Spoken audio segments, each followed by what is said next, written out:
Netcasts you love. From people you trust. This is TWiT.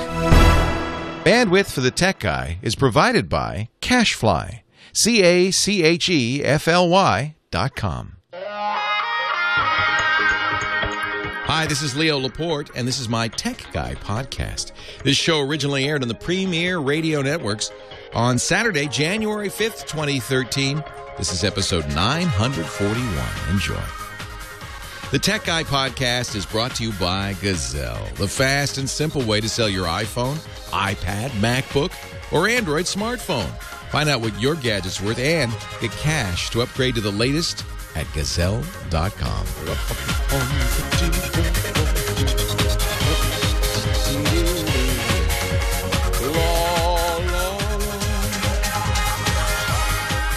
Well, hey, how are you today? Leo Laporte here, the Tech Guy. And it's time to talk computers, the internet, cell phones and camcorders, MP3 players, home theater, and all that jazz. If you're into tech, this is the place for you. And even if you're not into tech, but you just want to understand how to use it, this is the place for you. Phone number is 8888-ASK-LEO. That's 888-827-5536, toll free from anywhere in the U.S. Outside the U.S., you can always use Skype and call me. The number is toll-free in the U.S. I mean, Skype out will work toll-free outside the U.S. 888-827-5536. We also have a website, techguylabs.com, if you want to reach us through the website. In fact, that's a good way to get to the chat room. I love the chat room. The chat room is my externalized brain. I am living in the future. Here we are in 2013. First show of the new year. 2013 feels like the future anyway. It feels like a date in a sci-fi movie. 2013. Wow. But I live even farther in the future because I have taken my brain. Yeah, I still have a portion of it. Seem to have a smaller portion of it every year. But the rest of it resides in the communal hive mind of our internet relay chat room. See, this is clever of me. As I remember less and less, they remember more and more. So you'll see this happen during the show every once in a while. I'll say, what was the name of that program that did that thing? And somebody, inevitably, Caffeine Free Dave or Smokey Bear or Beatmaster or Fushigi or somebody in the chat room, they all have crazy handles there. We'll say, oh, yeah, Leo, that's a... And I'll go, you see? It was a good thing I stored that information in the chat room. Everybody should have one of these. Maybe that's in fact, I know that's the kind of the idea behind this trend, one of the big trends of 2013, which will be wearable computing. And the idea will be that you will have, we already see this. Humans are funny because we have no sense of history or the past. It's just right now. We live in the right now. You can kind of nostalgically remember back. I remember the days before there were ATMs. Remember that? You can nostalgically remember. Remember when you used to actually dial a phone instead of push the buttons? Remember when you used to have a phone in the house instead of a cell phone? You can nostalgically remember that. But we're not good at remembering the grand sweep of history. We don't have a good handle on that. What was I saying? Chat room, what am I talking about? Anyway, the future is coming. It's wearable computing. It's the thing everybody's talking about. And Google started this all with, the chat room says, we have no idea what you're talking about.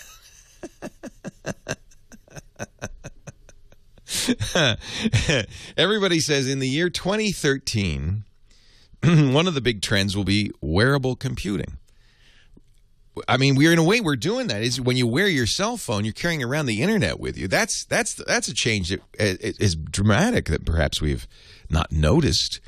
But remember the time when you had to, if you wanted to know something, you had to go to a library and go to the stacks and look it up, and maybe a few hours later you'd know that fact. Remember, sitting in a movie theater going, what was she in before? What's that? I know her face from somewhere. and then you have no, you'd have a bet with somebody. They're bar bets. You can't have bar bets anymore because everybody knows everything. There's no mysteries anymore. You're sitting in Prometheus saying, she looks so familiar. What was she in? All you have to do is pull out your cell phone, go to IMDb online, and within seconds you go, oh, yeah, she was the girl in the dragon tattoo. Oh, yeah. So we have in a way externalized our brains. And the next step, of course, we are wearing computers, but you have to take it out. You have to turn it on. That's too many steps. The next step is to have it built in. Google's doing this Google Glass project. And supposedly this is the year Google Glass will come out. I don't know. You see, it's kind of dorky right now, and I think it's still far from perfect.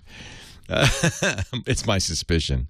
Because they won't let anybody play with it. They're very nervous about letting anybody touch it. But it's a pair of glasses you wear. Now, I guess you could, if you're like me and you wear eyeglasses, you could have prescription Google glasses.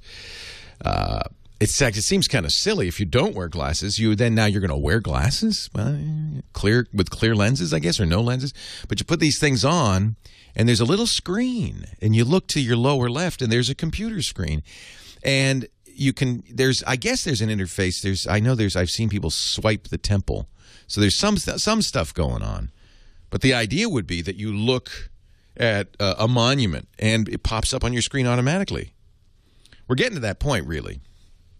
Google's slowly getting to that point where the Google Now application, which is only available on the newest Google devices that have the Jelly Bean interface. Google Now is kind of to get us used to this. I have it on my Galaxy Note. Here, I'll pull up Google Now. What it does is it knows where you are, it knows where you're going, it knows what your commute is, it knows what sports teams you're interested in, has your calendar. So I'm looking at my Google Now on my Galaxy Note, and it says it's chilly, it's 45 degrees here in town. I have my next appointment. I view nearby events.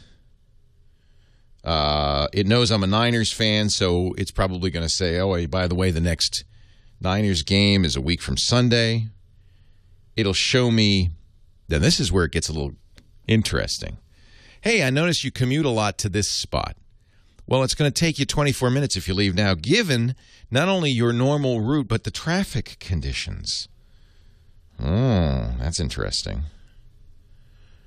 And you can customize it. You can add more features, but I think the truth is Google's thinking, oh, we don't really want you to have to intervene at all. What we'd like you to do is just kind of knows. It follows you around. It knows where you go. It knows ahead of time what you want before you even know it. So this Google Now, this is, I think, this is the little camel's nose under the tent, the little wedge that Google is kind of just get used to this idea that maybe we know what you want to do next. And hey, here's the information. Isn't that nice that we know that? See, you don't mind that, do you? Next, they'll go put it in the glasses.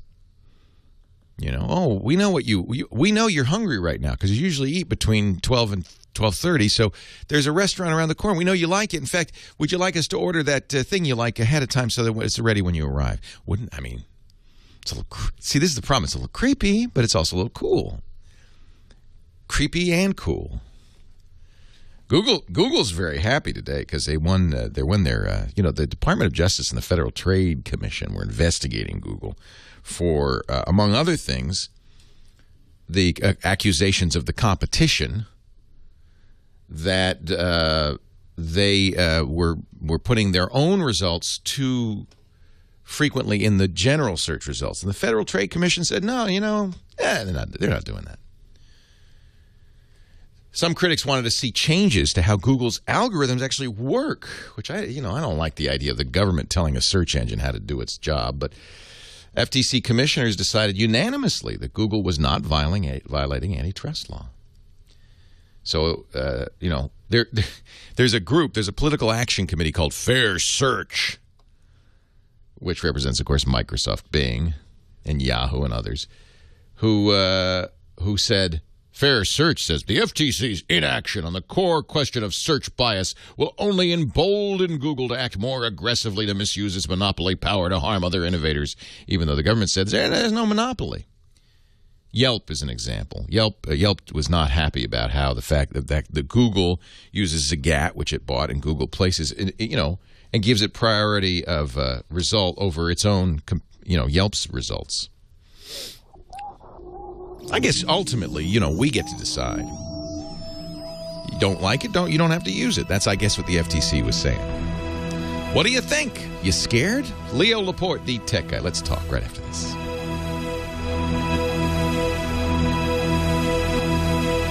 Microsoft complaining about a monopoly, yeah. I think there's a certain... So let's see who these people are. This is Fair. Think of all the pictures. Fair Search. A group of businesses and organizations united to promote economic growth, innovation, and choice. Choice by fostering and defending competition. They don't really want competition. What they want is Google to get out of the way. Stop dominating search. So TripAdvisor, Kayak, Hotwire, these are travel sites, Expedia, Microsoft, Oracle, Nokia. It's the competition. It's the competition. But, I wish they would say who gave the most money. Because you got a lot of these. But, I got to think Microsoft maybe gave a little more money than thefind.com. I think you could pretty much be sure. Let's see if anywhere they say. Yeah, they don't say who. They just put a lot of names in there, but you can guarantee, the number one name is these guys. It's Microsoft. It's Bing. Of course it is. I sound good, but the test will be when we get the phone. This isn't a test yet. No, but this is part of the problem. Well, no, actually, it's always sounded good to me. How does it sound? Is it Kyle on the board today? Hey, Leo. Hey, welcome back. You have a nice vacation? LCD engines. It was great. Thank you. How do I sound to you? Is the level good? Level is good. You're coming through really well. Should be not so much variation in audio either, because we've got you running off of you got to have a projector, fine Omnia and color brightness, and make sure leveler and compressor and all that. Which numbers, so you're I didn't know we weren't using. I guess we couldn't figure out how to use it because I always wanted to use that. That's the highest. That's state of the art. So the stream doesn't get that, the podcast doesn't get that, but Premiere does because I guess there was some issue about my level. Now, why is this not connected to a server? The VPN is connected. Is there a server, choose server connection? This thing is just never does really work quite right. All our recordings have processing and stream has processing. Oh, yeah, because we've used the Omnia on the, yeah. The issue was getting the mix minus to, got it. which we did the old-fashioned way with the program processing. Got it. So now we're getting an Omnia to mix minus back to Premiere. A connection to the server could not be established, says the assistant producer.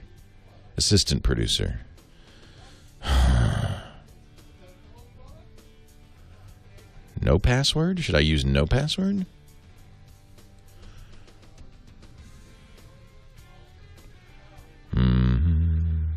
A connection to the server could not be established.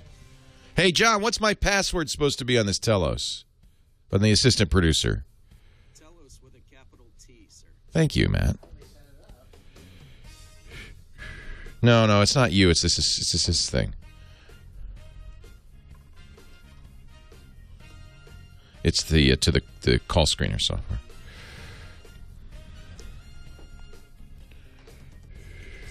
Link to server is down. Are you guys doing your... Well, no, because the VPN connected. The VPN is connected. So are you guys running your assistant producer software out there? Yeah, we are. Well, I'm seeing lights blinking. Let me see if I can pick up line 5. No. It says link to server is down is the error message I'm getting. So who's the first call?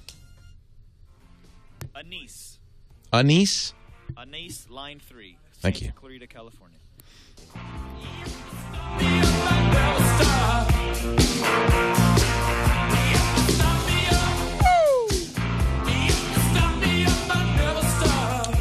Leo Laporte, the tech guy. I just, for some reason, Google doesn't scare me. I don't care what Google knows about me. I don't think Google is like. See, I think part of this comes from the idea that we anthropomorphize machines. We assume they're like humans. We assume that Google's spying on us is a human, is an actual human.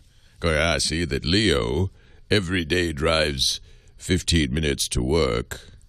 I'm going to make a note of that. There's no human. It's all done. First of all, there's too many of us to make that of any use at all. No humans doing it. It's just it's a machine, another computer making some bits and bytes, saying, okay, feed that information in. So I think that if you think it's a human, and of course Microsoft does its best. Microsoft really is the one that's leading the charge against Google, and they do their best to make you feel like it's a human. Remember Gmail Man reading your mail? Come on. That's just not right. Let's go to the phones. Anise is on the line from Santa Clarita, California. Hi, Anise. Leo Laporte, the tech guy. Hi, Leo. Hey, how are you? I'm good, and yourself? Happy New Year. Happy New Year. Yeah, my question is, I got a new Mac Mini, and I wanted to know the correct steps in setting it up. I have an old Mac Mini that's like almost 3 years old, and it was having problems with the USB fluctuating on the circuit board. And so the Genius Bar recommended me to get a new Mac Mini. And I have a time machine set up. I love it. And you believe them. Apple said, get a new Mac Mini. And you said, sure, okay. It is 3 years. In computer times, that's a middle-aged computer. It's interesting how the Genius has the trust of people. Because normally if you went to a tire store and they said, well, you need new tires, I guess you'd buy new tires. What else are you going to do? But you might think in the back of your head, I wonder if they're just getting me to get a new computer just because they want to make another sale. Well, they went and they did an integrity check, and they said that my hard drive was fine, but I have like 5 USB ports, and they're all fluctuating in power. And the problem is I have several external hard drives, plugged in there, and I've been having problems in the last year with my hard drives being shut down, and then my computer was shut down, and then I would have to start it back up, and it's just I'm starting school in spring, and I just don't want those kind of problems. Yeah, I don't blame you. Now, one solution they could have perhaps suggested, I would have suggested, is, well, let's try plugging into a powered USB hub. So the hub has its own power supply, and that would make the power to the drives consistent. Are these drives powered by the USB port, or are they powered? Do they plug themselves? Do they plug into the wall? Well, some of them are plugged directly on the back of my Mac Mini, and then I have one like central USB hub that's plugged in, and then I have several external drives plugged into the hub, the USB hub. Okay, so one thing, and I don't think the Apple guy did you a good service here. One thing they should have said is you don't want to. So there's two kinds of USB drives. There's what we call bus powered. That means the only connection they have is to the computer. The computer is giving them the power to spin up and everything. And then there are USB drives that have their own power supply that plug into the wall. You don't want to use more than one bus-powered drive on a computer because, it's going to fluctuate. You can't. I hope you weren't running 5 drives off of that USB bus. That would be unreliable. Mm-hmm. So tell me again, do any of these drives plug into the wall? Oh, you mean the USB port? No. Do any of these drives plug in to the wall? Like you got to plug, you plug the computer into the wall, right? Yeah. Yeah, all the hard drives are plugged in for electricity. Oh, they are. All of them are plugged into the power outlet on the wall. Yeah. They all have AC power. Yeah. Okay, well then saying that the power to the drive is fluctuating is meaningless because they're not getting the power over USB. So, see, I think the Apple Genius is not so bright here. Mm-hmm. Now, first of all, you already bought it, right? Yeah, but I haven't opened it up yet. Okay. So, you're running 5 hard drives really on your computer. That's a lot of drives. Why do you have so many hard drives off of the computer?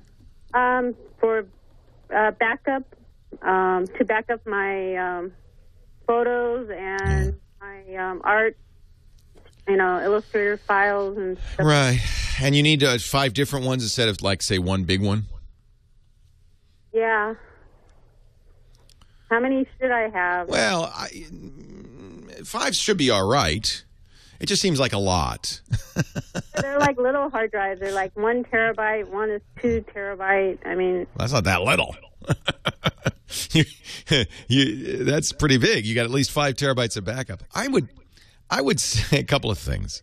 I would say that you probably want to see if you can consolidate some of those drives to make it fewer drives, or maybe get something like a Drobo or a network attached store, an RAID array that's bigger. I don't like. I think you're going to have unreliability when you have 5 USB devices all reading and writing all at the same time. Excuse me, I called you like a couple of months ago. Like I had a keyboard that was plugged in to the USB, and then when I would type on the keyboard wouldn't type anymore, and then I would have to shut down the computer and then start it back up. And then you recommended to get a Bluetooth, which I did, and then I didn't have any problem with the keyboard. Maybe you are having USB problems, but it could well be that you have 5 hard drives. So think of it. You've got this USB bus, and all of those ports, despite how you could have 100 ports, they're all still going on the same bus. And it's like a traffic jam in there. And that could be why you were having unreliable USB keyboard keys as well. I would say it's probably a good idea to disconnect some of those hard drives and see if things are reliable with 1 or 2 hard drives. Okay. And see how that is working. And I think we want to kind of rationalize this system. It's tempting to just keep plugging these drives in. But I think it's not surprising that they've gotten a little unreliable. USB can, as somebody, Cosmic Ray in the chat room says, well, USB can support 128 devices. True. That merely means it has addresses for 128 devices. I'm not sure I would want to use 128 devices, and I'm not sure how reliable they'd be if if you plug them all in. So see if you can get away. See if one drive is reliable just by itself. Then plug in another one and see if it's reliable. I'm a little disconcerted that the Apple Genius, there may have been other information that he had, but I'm a little disconcerted the Apple Genius said, oh, no, you need to buy a new computer. I don't know if that's the right answer. But it might be. Maybe he has more information. Maybe there's other things not working right. Maybe there's other problems. I read that the life of the computer is about 3 years, and then anything after that is like good for you. No. Hard drives, maybe. So what happens with hard drives is if they don't fail right away, like in the first few months, they're pretty reliable for 2 years, and then they start failing. This is a study Google did, because Google uses more hard drives than God. Google did a study, and they found that hard drives failed at about 7% a year after year 2. But no, many computers last a dozen years. 3 years is not very long. Not very long. Leo Laporte, the tech guy. Oh, I can't believe the Genius told her that, unless there was some other information. That's ridiculous. By the way, just so you know, still echoing.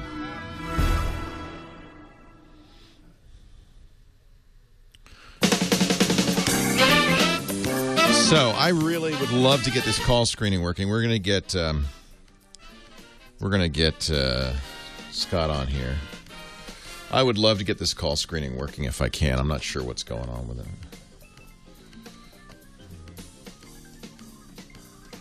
Connection failed to Skype 1. Do we not have a Skype 1 anymore?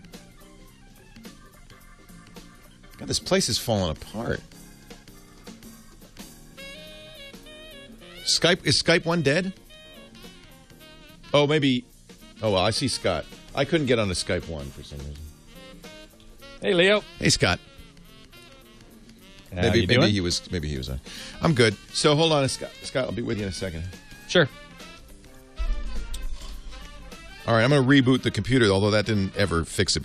That can't be it, because I'm on the VPN. I'm logged into Clear Channel, or rather Premier's VPN. When I launch Assistant Producer,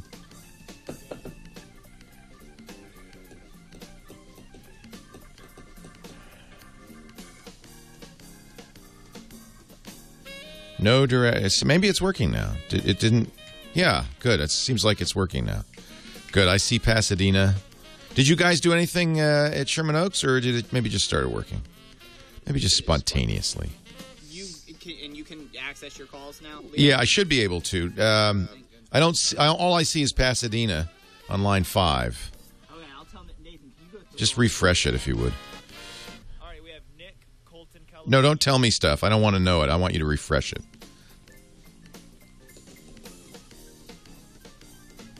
I have call screening, but I don't see it on the screen. Can he refresh it?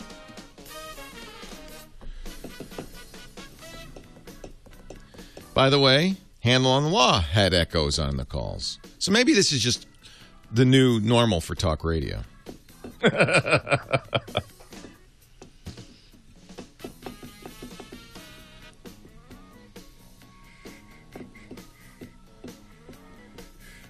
Any way to open graphic files? I see Steve. I see Jeff. Yeah, just do what you're doing right now, whatever that is, Nathaniel. That's fixing it. You put a period in and hit return. You have to hit return after everything before it goes through.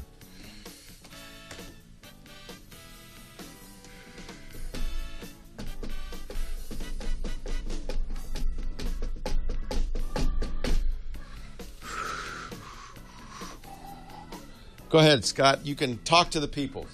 Let me talk to the people. Hello, people. My favorite chat room in the whole world. Been answering a few questions here. Web 1941. Any good low-budget projectors? I have not yet found a projector under $2,000 that I like. So if that's low budget for you, then great. If you can spend 2 to 3, then you've got a lot of choices. I like Epson's. The lowest cost projector that I actually liked was the Mitsubishi HC4000, I believe it is. I'd have to go back and look that up, but that's $1,500. It has no lens shift, so you can't. Its placement is very limited. I would certainly spend the money to get a projector with lens shift, which means you can put the projector in a much wider variety of locations and then move the image around to to fill the screen, align with the screen. Hey, Theater Monkey, Dr. Mom, how you doing? Loquacious, nice to see you all in the chat room. Captain Melchior, good screen name. And P. Pratic 96, Jabba 678, hello to you as well. David Bix. David Bix asks if I'm not a fan of Optima. I am, but not at the super low end of their range. I've looked at a couple of really low-end Optimas, the HD20 and the HD33, both of which just had terrible black levels and no lens shift. Hey, I thought it'd be a good time to mention, since the GizWiz is coming up here. Hello, Dickie D! Leo, how are you, pal? Do you ever use Gazelle? You should be a Gazelle user if ever there was one.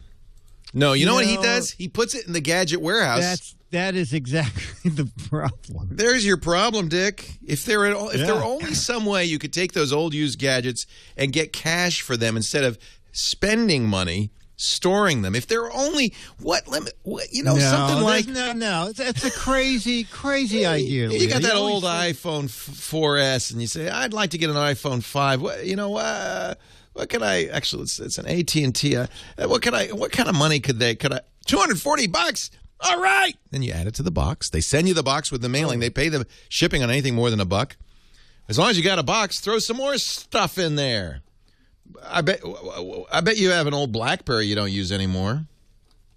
My phones at the warehouse go back to 9X. They don't want those. I'll tell you right now. No 9X, folks. Free of water damage. What's the value of that? $38. That's, it's not a lot, but it's a bold. Better than sitting in a drawer. Better than sitting in a drawer. They pay you instead of you paying for storage. iPods, iPads. GAZELLE.com. You got to keep this in your address book. Gazelle.com. They lock in the quote for 30 days, so you have 30 days to get the new thing you're replacing and get the data transferred over. You can get paid by check or PayPal, or if you want an additional 5%, get that Amazon gift card.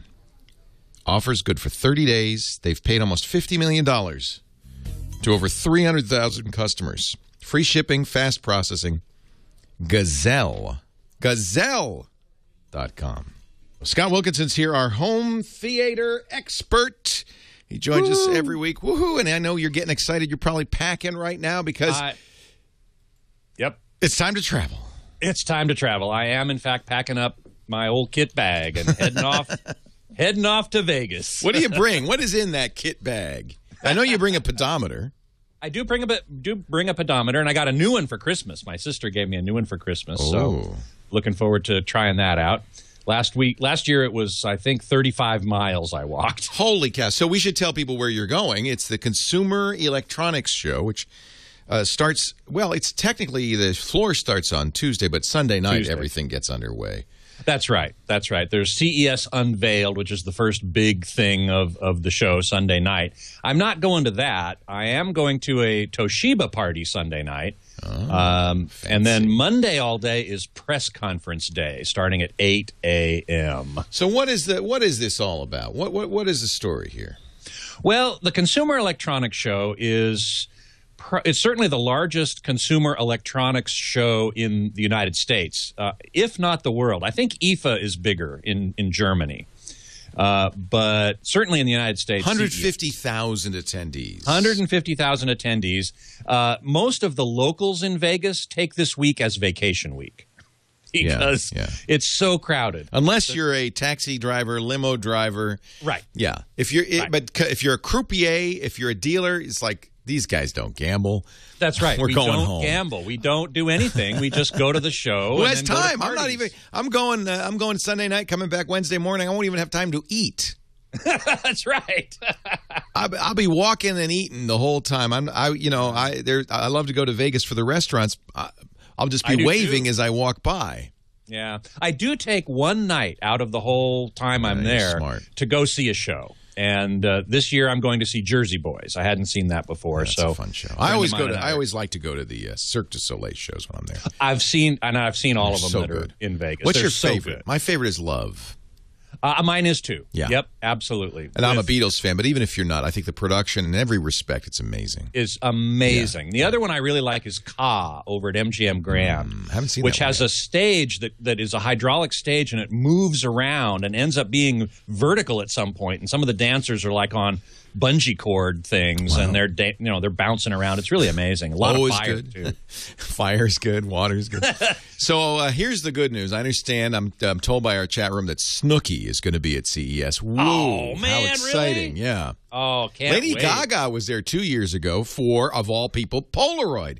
Polaroid's kind of making a resurgence. They're big at CES this year. They are. They have a bigger booth each year in the last couple of years. It's true. I don't know if it's the same Polaroid or somebody licensed the name, but whatever. Yeah, whatever. They don't make Meet the Swinger, Polaroid Swinger. They don't make that anymore. No more instant photography. You're dating yourself there, I know. Sure. But apparently Polaroid's going to be opening print shops where you go with your digital photography, your digital camera, and you're going. That's an interesting idea. Yeah, sure. Yeah. Sure. Also a surprise, a big name from yesteryear that has not been a great name in television. Westinghouse is announcing a 4K, what is it, 100-inch? 110-inch. LCD in 4K. Yep. In fact, 4K is going to be the big story at the show, I think, for me, for home All view. right, what is 4K?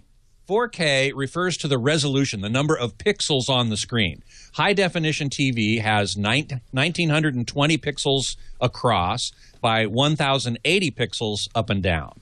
That's a total of about 2.2 million pixels on the screen. 2.2 megapixels. Now, if you had a camera that was 2 megapixels, you'd laugh at it. You'd laugh at it. Well, 4K increases that number of pixels by a factor of 4. So you have roughly 4,000 pixels across by 2,000 pixels down, giving you about 8 million or 8 megapixels on the screen. Holy cow. Now, that's a big jump.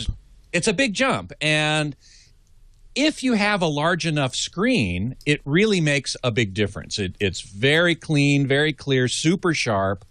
With a smaller screen, it doesn't necessarily, you can't really see much of a difference because your eye the human eye, the human visual system, can only resolve down to a certain size. So and if you think about it, the smaller screen means the dots on this are equivalently smaller. Correct. And so you're not going to see dots when they're that small, so you don't need that. Unless you're nose to the screen, unless you're right up against the screen. It's true on most HD TVs. If you get up that close, they have that screen door effect. Exactly right. Yeah. Exactly right. Or even if you're in the movie, go to the movies, and you sit in the front couple of rows, you'll be able to see the pixels if you look for them. Right. Now, the big advantage of 4K, which I know you're not going to be too impressed with, is that it allows 3D using passive glasses, or what we're going to see at the show this year, I think in big way, is glasses-free 3D. Now, the reason that 4K works so well there with that is that with passive glasses or glasses-free, only half of the lines, the horizontal lines, are directed to each eye. But with 4K, and you have 2,000 pixels up and down, that means you have 1,000 pixels per eye, which gives you essentially normal HD resolution in each eye without having to have these active glasses that blink on and off and give people headaches and cost a lot of money and have to be recharged and need batteries and so on. All you need are the simple polarized glasses, or in the case of, let's see, we're going to see Westinghouse, maybe Toshiba certainly will have 3D 4K without any glasses at all. Now, another company is called Ultra D. One thing I couldn't care less, so let's move on. One thing I hate 3D. Hate 3D. One thing I want to know about, though, is Samsung sent out a very strange invitation to a new television. And first of all, the picture, it looked like it was portrait mode. It was taller than it was wider. And it looked like maybe it was clear. What's your insight? Do you have any idea what this is? I don't yet. I can't wait to go see what it is, because it was a very mysterious thing. As you said, they kind of leaked out this little bit of information, and they have this photograph of a TV in portrait mode, basically a widescreen TV that's tall instead of wide. Is it conceivable that they would actually be doing that? No, I can't imagine that they would make a TV that was meant to be watched that way. Why would you want that? The other rumor about it is that it's clear that when there's not an image on it, you can see through it. Which means you can see your wall. Exactly. So and I'm going, big deal. Why would you want to do that? I mean, that's useful in a storefront. Yeah, put it in a window maybe. Yeah, put it in a window or on a refrigerator so you can see how much milk you have left before you order it on the same screen. But as a TV, I don't know. I think Samsung, I'm looking at the invitation. I think Samsung blew it. They just wanted to imply that it's a window. It's probably a 4K or maybe even an Ultra 8. There's this higher resolution, right? This Ultra HD.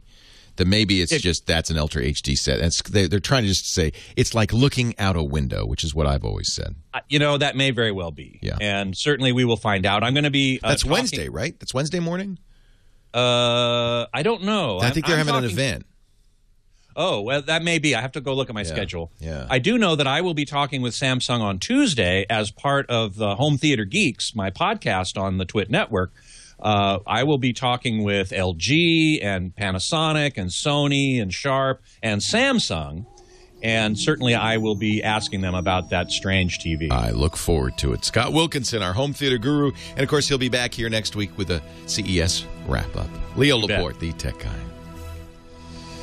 See, now I'm reading the text. It says, a true innovation of TV design is coming up with an unprecedented new TV shape. I don't know what that could mean. And a timeless design. I don't understand what that could possibly. When we built the new Tech Guy Lab studios... That doesn't so I think we were talking about what's coming up on CES. We pre-recorded Home Theater Geeks on Friday to play on Monday, and Tom Norton came up with the phrase instead of widescreen, it's high screen. High screen. I can't see any reason to do it that way. What if it were a true 16:9? Oh no, not 16:9. What is a Cinerama? Wider than that, right? 1. Well, 1 than to 1.15 or whatever. Well, regular HD TV is 1.78 to 1. Right. Some movies are 1.85 to 1. The widest movies are 2.35 to 1. See, that might be kind of interesting. What if they did that? Yeah, well, there are some screens that are like that. Vizio has one in particular that is a 21 by 9, which works out to about 2.35 or 2.4. I forget exactly. To 1. So, yeah, you can watch a full screen widescreen movie without any black bars top or bottom. Right. So, but then if you're watching HBO, you'll have black bars top and bottom. Exactly. Or no, on the side. Exactly. So it's like, and if you're watching 4:3 TV, then you're going to have, that's going to look cuckoo. It's going to look ridiculous. Maybe that's why they want it to be clear. It could be. It could be. I just don't know. It's going to be so weird. Oh, I do have an appointment to see to go back into Samsung's private room. Ooh. So we might get a little more information about that. But all of that in that room is under NDA, so I won't even be able to write about it or talk about it. Let's skip the ad and see. Let's skip the ad and see what this thing is. Samsung unveils new TV first at CES 2013. Oh yeah, I saw this. But there's no TV. It's There's no just TV? a rack. That's right. He's going into the store. An invisible TV. And the reason is all the current TVs are making their way to find out about this new TV. Oh, that's funny. I get it. I thought it was an invisible TV. Oh, okay. No, it's all the regular TVs going to try and find out about the new one. Okay, Samsung. So, it's... Wow, that's not Vegas. I don't know where that is. They're going, but... Yeah, they're all lining up. with a big thing under now, a wrap. that looks like a 16:9, whatever that was. Yeah.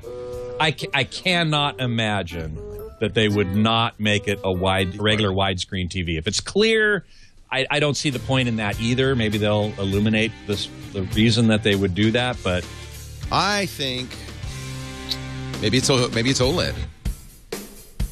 But they showed that last year. So what's the big they deal, did, right? but there's been almost no chatter about OLED this year. Almost none. I wouldn't be surprised if we go to the show and we ask about OLED and they go, OLED? What's that? What's that? We don't have any plan. Yeah, we don't do that. All right, Scott, thanks. 4K is going to be the big thing. Thank you. I'm not going to be able to stick around today because I have to. You got to fly. Got to fly. See ya. See you next week. All right. Oh, see you there maybe. Yeah, you'll see me there. Excellent. All right. Bye. Bye-bye. It wasn't vaporware in the sense that they had it at CES last year. We saw it. It looked gorgeous. LG and Samsung. But in both cases said, no, we'll have it by the fall of 2012. And obviously that did not happen. Where's my iPad? Where did I leave it? I can't find it. Did it fall off somewhere? Oh, you moved it. That makes sense. Yeah, thank you. All right, Leo, Carbonite's your library Thank here. you, sir. Could become a star.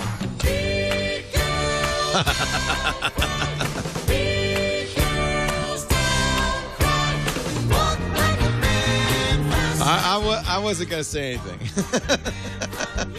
Little Jersey Girls action for Scott Wilkinson. Actually, it's actually a great show. I saw it in San Francisco, and it actually is quite a good show.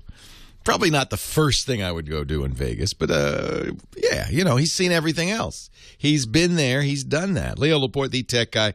It is the CES, the Consumer Electronics Show. Starts, tomorrow night with CES Unveiled. There's a bunch of press conferences Monday, and then the show floor opens Tuesday, Wednesday, Thursday. I'm going to go. I will be doing a few different things. There actually, New Media Expo starts tomorrow. Blog World New Media Expo at the Rio. So I'm going to go early. Go out there for that. I'll be giving a keynote speech at New Media Expo on Monday. Hosting the Podcast Awards Monday night. Tuesday, I'll be, if you're at CES, come by. I'll be at the Ford stage and talking to a variety of Ford people. Scott's going to be wandering around doing his Home Theater Geeks. He does a podcast for us, and that'll be available later the week. He talks to all the TV manufacturers. We have quite a few people actually on the ground at the Consumer Electronics Show, and our TWiT podcast network will have a lot. But then, of course, next week I'll have all the information for you. No booth this year. We decided to go do the Microsoft thing. Microsoft's not going to have a booth either. In fact, this is the first CES I can remember where there'll be no keynote from Microsoft at all. They replaced Microsoft's tradition. It was Bill Gates for years. Last year, was it Steve Ballmer? I guess, I can't remember. Maybe that's why they stopped doing it. I can't remember. This year, Qualcomm will be giving the big speech. Yeah, it's a little chip company out of San Diego. I think I have to wonder, truthfully, I have to wonder what the future holds for big trade shows like CES. When you've got the internet and everything's available all the time, it seems silly to wait to do what Samsung's doing. I guess you get a little buzz, right? The problem is it's not just Samsung, it's thousands, literally, of companies all trying to get that buzz out of the same 3 days. I think you could do better doing your own events, doing your own press, briefings. The internet exists. There's there's plenty of coverage now. I don't think you really need a big consumer electronics show anymore. That's just my thought. Let's get to the phones. Next call from Colton, California. Nick is on the line. Hi, Nick. Leo Laporte, the tech guy. Leo, hi. How are you? I'm well. How are you? Oh, I'm good. Happy New Year. Thank you. Question for you. My wife is doing a small business. She's starting it up. It's consulting for homeschoolers. Oh, what a good idea. That's a big and growing market, that's for sure. Exactly.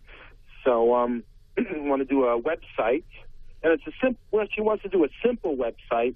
She doesn't want to complicate. She wants people to basically be able to look at their smartphone and not get frustrated trying to get things on the screen. Mm-hmm.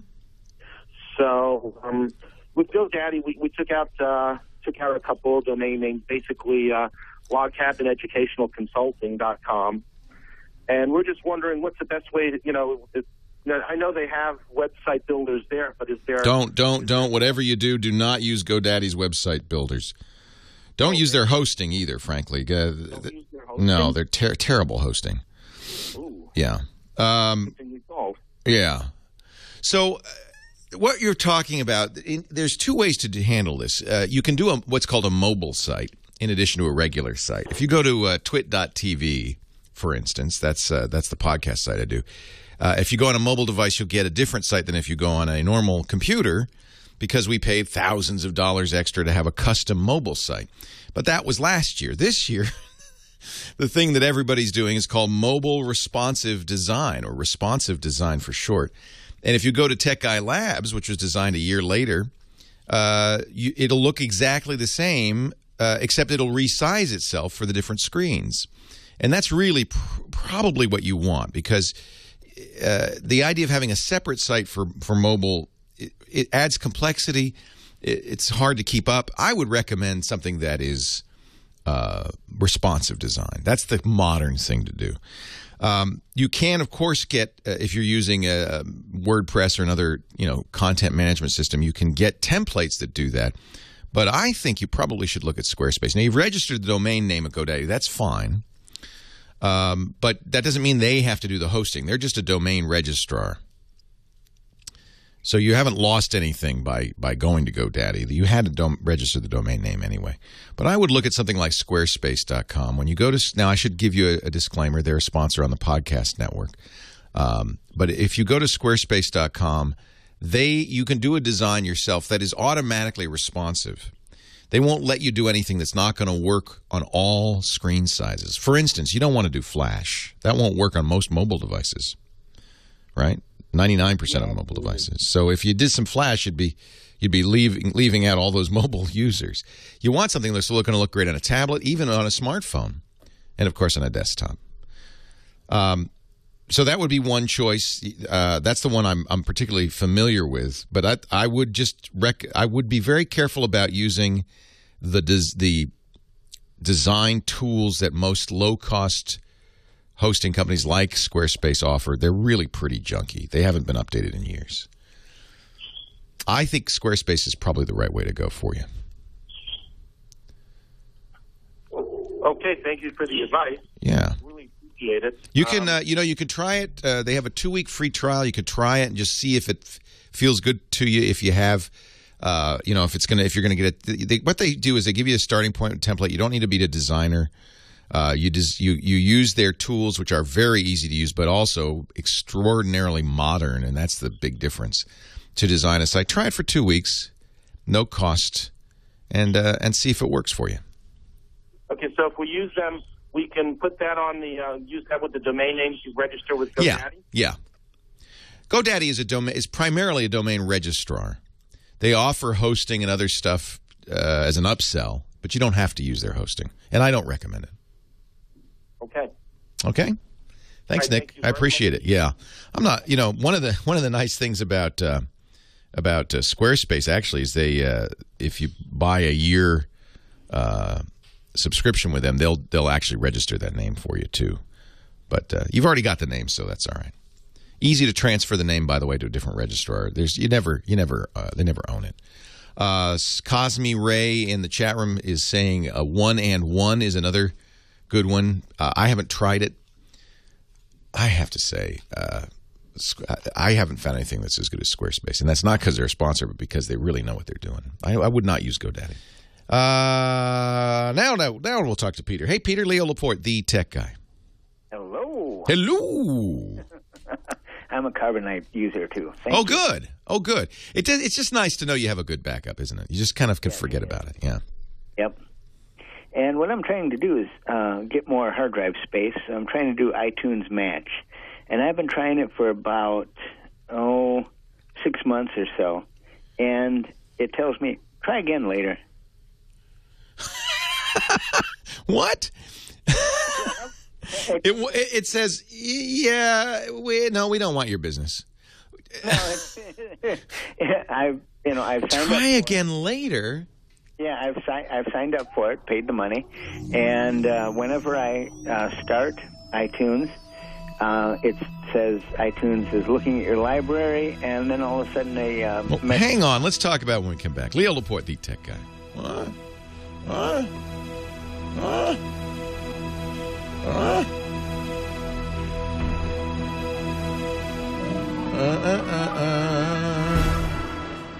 What? When we built the new Tech Guy Lab Studios, we wanted to do as much as we could in the cloud. Store documents. I don't need to be at CES as our rep. You're the tech guy. I'm sorry. Do you mean I should be at CES or not?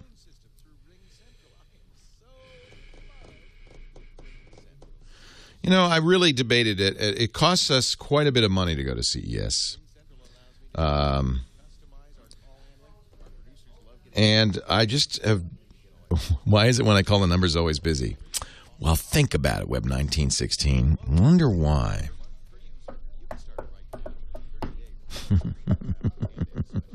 Why would the line be always busy? Oh, I know why. Because we're in 180 markets across the U.S. and XM satellite, and there's about 1 million people listening. So even if only 1% are trying to call at any given time, that's 10,000 calls at any given time. And guess what? There's only 5 lines.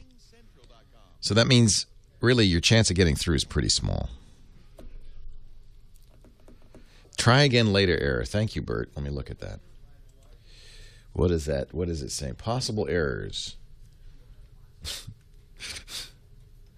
An error occurred. There was an error. There was an error. I don't see the try again later error. Oh, here it is. There was a... No. That's for downloading. He's using iTunes Match. It was getting an error. Mother and father eagles named Ozzie and Harriet watch over 2 eaglets. That's always gets the most traffic on Ustream. Well, that's an interesting question. We do get repeat callers. I'm not sure why that is. Maybe they are the most persistent people, or it's possible, and I've had this happen before, as long as I've been doing talk radio. My suspicion is that some people have better access to the trunk for some reason.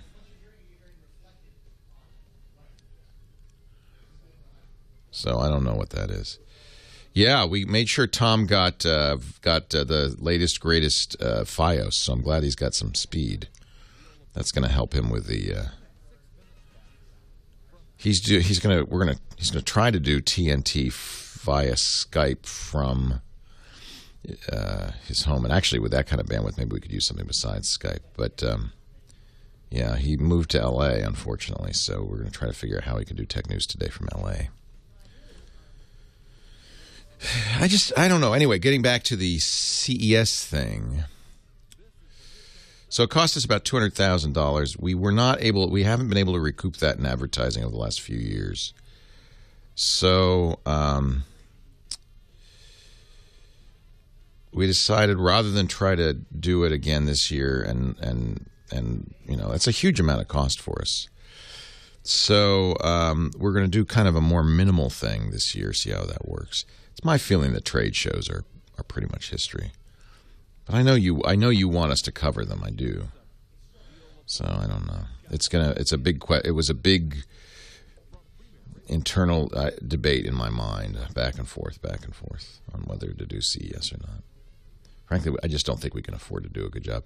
The other reason is, Spike was there. Everybody's there. So I think it's over-covered at this point. I don't feel like we need to be there anymore.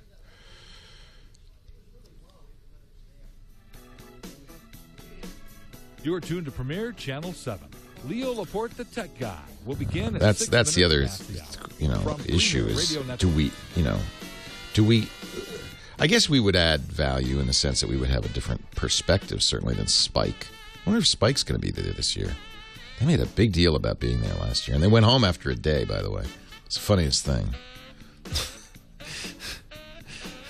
They packed up, I wanted to go see him, and they packed up the whole thing. This is Premier Channel. Yeah, The Verge and Engadget have each sent, dozens of people. And I don't think that, the problem is they're a blog. I think we would do, obviously, something a little different with video, but it was expensive doing the Sky booth and all that stuff. CNET's there. I know everybody's there.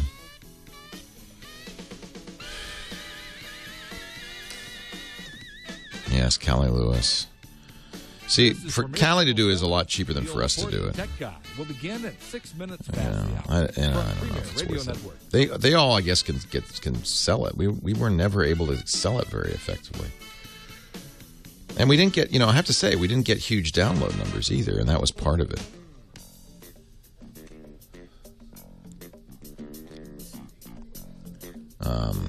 Without the downloads, we can't make any money on it. Channel 7. So, in a way, people were voting by not watching our coverage. 6 minutes past the hour. From Premier Radio. Well, we do have a camera. What we do have is Padre, Robert Ballister's there, Scott Wilkinson's there, Dick DeBartolo's there, and we have camera crews. We have a camera crew for for 3 days, I think. Thank you. So I feel like that's probably, and I'm going to be there. I don't know if I'll get a chance to do much. Yeah, when Bill Handel goes to CES, to me, it's like, that's jumped the shark. Yeah, I'm very happy about Waze saying no to Apple. Unfortunately, I think the reason they said no was more about money than about any attempt to. But see, the camera crew is the expense, I mean, it's not,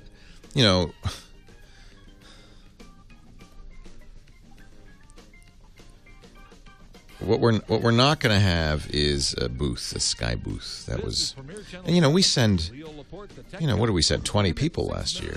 We send a lot of people down there. That's what's so expensive. Yeah, Ayaz isn't there for us, but he will be doing TNT. So neither live nor downloads were very strong for CES coverage. It's really only a few thousand people, so it's just not. It was never more than, say, 10 or 15,000 downloads, plus the few thousand that watch lives. It's just hard to make back $200,000 with viewership like that.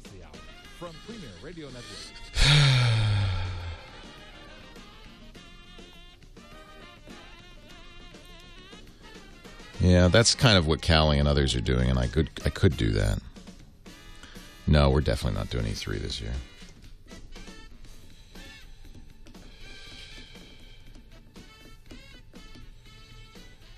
Ayaz just went for himself, but he's going to be doing a TNT because he's there. Which I guess means that in a way we're paying for him, aren't we?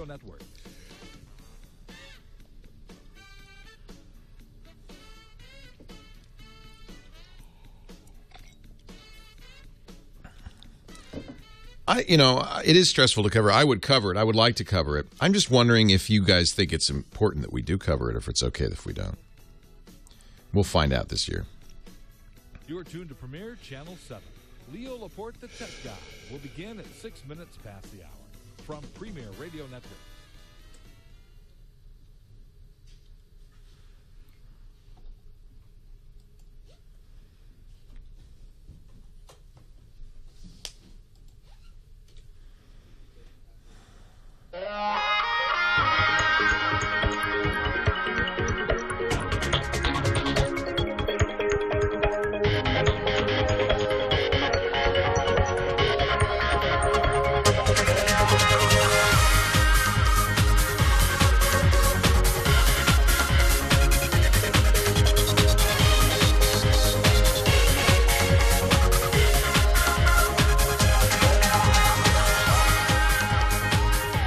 Well, a good day to you. Leo Laporte here, the tech guy, and it's time to talk about computers and the internet, cell phones and camcorders, MP3 players, home theater, iTunes, and more. 8888 Ask Leo. That's the phone number if you have a question, a comment, a suggestion. If you'd like to ask about the Consumer Electronics Show, which is coming up, starts tomorrow in Vegas.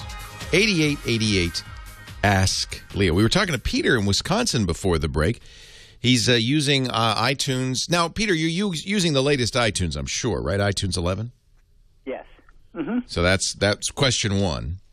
I've gone through iTunes like 6 and 10.6 and beyond. I've always kept it up to date. Good. And it tells me that it can't complete the iTunes match because of an unknown error. Number, and it gives you the number of the unknown error. Yeah. And it says, try again later. And like I said, I've had this for about 6 months. What was the number, just out of curiosity? 4001. The world-famous 4001 error. Well, there you go. Actually, let me, and I presume you've checked Apple to see what 4001 means. Yeah, I've checked in the forums, and all I've seen is lots of other people have that error too, but really no answers.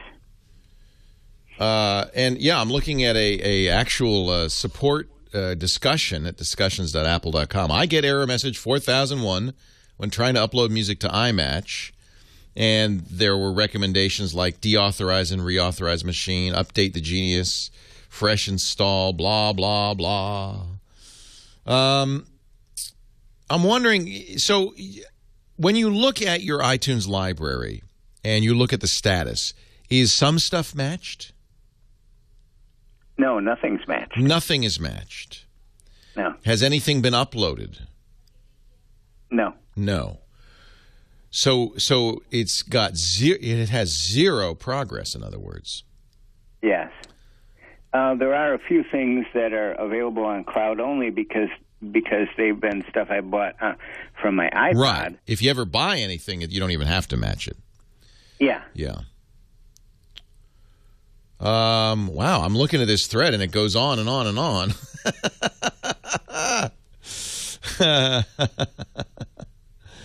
And then sometimes it apparently just clears itself up. So now I'm wondering if it's... So, have you gone to this solution at masteryourmac.net? Let me look at the solution before I recommend it. Yeah, well, I'm using a PC. Yeah, but I wonder if it... turn off iTunes Match. Turn on... The solution is that if you turn it off and on again, it might work. That's crazy.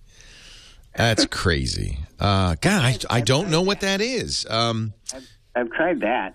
You have, I'm sure.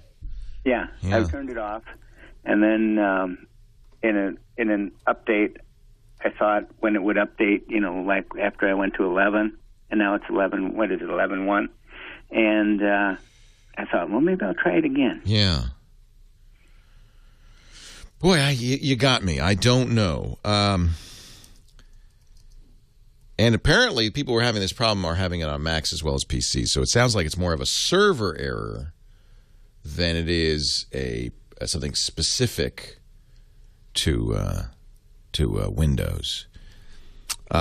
So in our chat room, Toilet Bug says, stop the background processes in services, reboot, and then try it again. It sounds like what he's saying is, there's a, you've got a service in a loop. And so stopping and starting it isn't really stopping and starting unless you go to services. You know how to go to services on Windows? You right-click on My Computer, you select Manage, you go to the services, and find the match service, stop it. And then maybe, I don't know.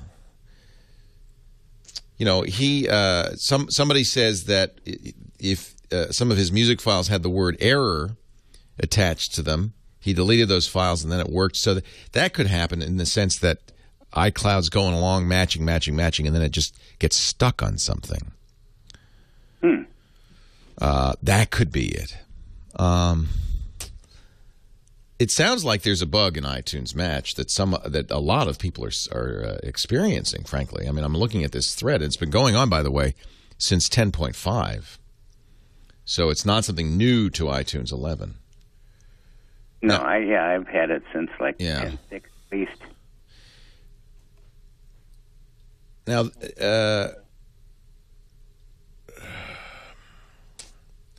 So now one of this weird fix is to hold down the Shift key while you're selecting Turn Off Match. Maybe that is another way of turning off all the services. Try that. Turn it off with the Shift key held down, and then turn it on again with the Shift key held down. Actually, no, don't hold down the Shift key. So turn it off with the Shift key held down. That is a strange solution, but according to this website, it works. I don't know why it would work. I'm going to have to investigate that. My suspicion would be holding down a Shift key when you're turning it off is kind of a turn off the service as well kind of a thing. So it might be the same answer.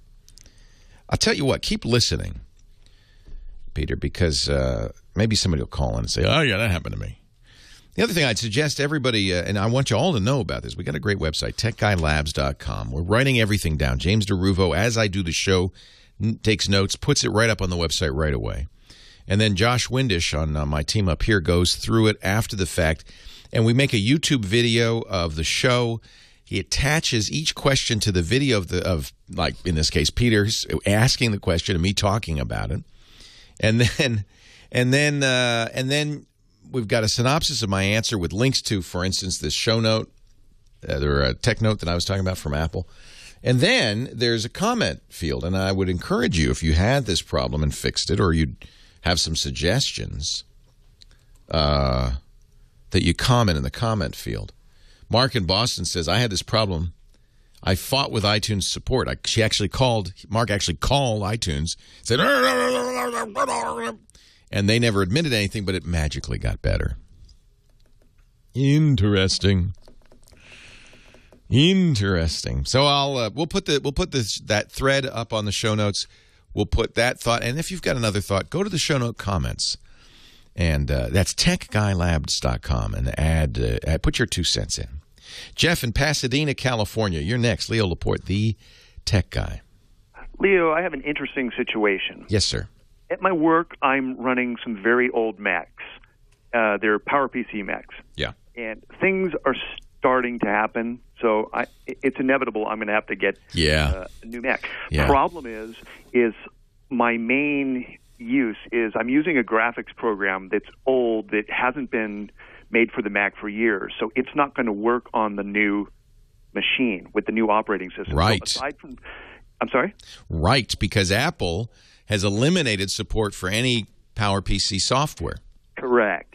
So if I have to get a different graphic program, like Illustrator, for example, which is way overkill for what I'm doing. What are you using?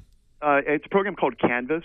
Oh, I remember Canvas. Great, it program. Was great. Yeah, it was great, but then it started getting really buggy, and I'm on Canvas 10, and there hasn't been a Mac version for years. The problem I'm having is I've got thousands and thousands of files that are saved in native Canvas formats. Oy. So unless before I do the move, I manually open each one and then save it again, like as a TIFF or something that any program can. Is there any way to automate that program? Because, I mean, that's going to take a long time. What you want to do, I think the idea would be to, and we'll see if we can find it. You're going to have to keep listening because I'm taking a break, but we'll see if we can find it. But the idea would be to find a modern program like Illustrator that could open Canvas files. Chat room will help me with that. Leo Laporte, the tech guy.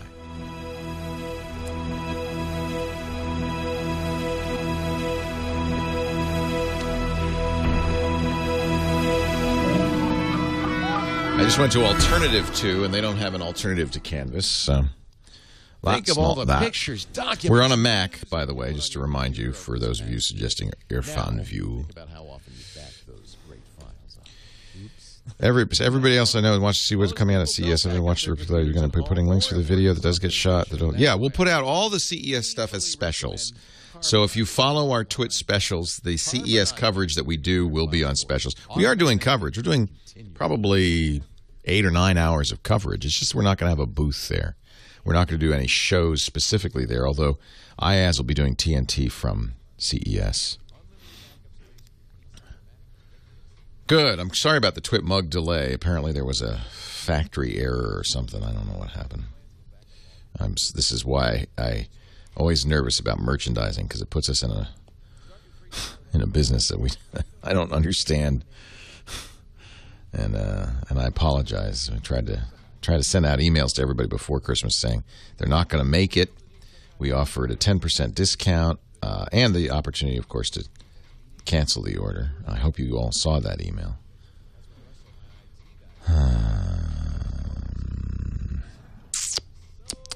Yeah, I'm torn about CES. We'll see what the fallout is from not doing it this year. So nice to see you. You live in London now? But you're from Seattle. Awesome. Oh, I'm so sorry. What were you doing before? Bartender. Cool. And you got a job with a company doing support? Well, it's data entry. Uh-huh. They moved me into And you worked your way up. Awesome. That's pretty good. Are you? How long have you been in London? 1 year next. You like it? I love that city. And they speak English, so it's not like you're in a... They're a version of English. Oh, well, how fun. That's really great. And you're home for the holidays? Yeah, it's Seattle for the holidays, also visit the mothership, and then I come down and get some actual relaxation. Good. I've been selling Petaluma to us for so many years. Good. That's great. So it's not Microsoft, it's a company related, or? Tableau, oh yeah. Yeah. But they're in Seattle. Yeah. Cool. Yeah. Yeah. Well, that's great. That's a nice story.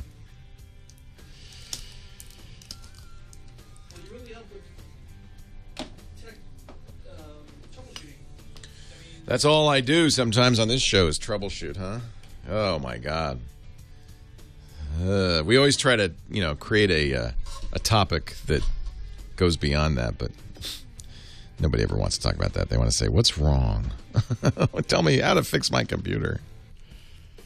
I get good troubleshooting psychology from you. Good. Yeah, it's all about how you handle that. Graphics Converter is a good is that still available though? Gosh. That's a really old program. Yeah, Lemkesoft, they still do it. And now it's 64-bit. I will mention this. This will absolutely read Canvas, I'm sure.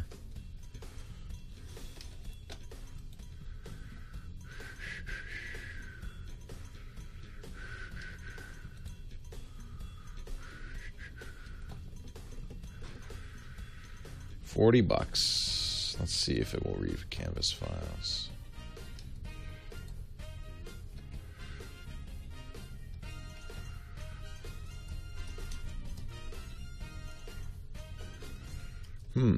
Maybe not.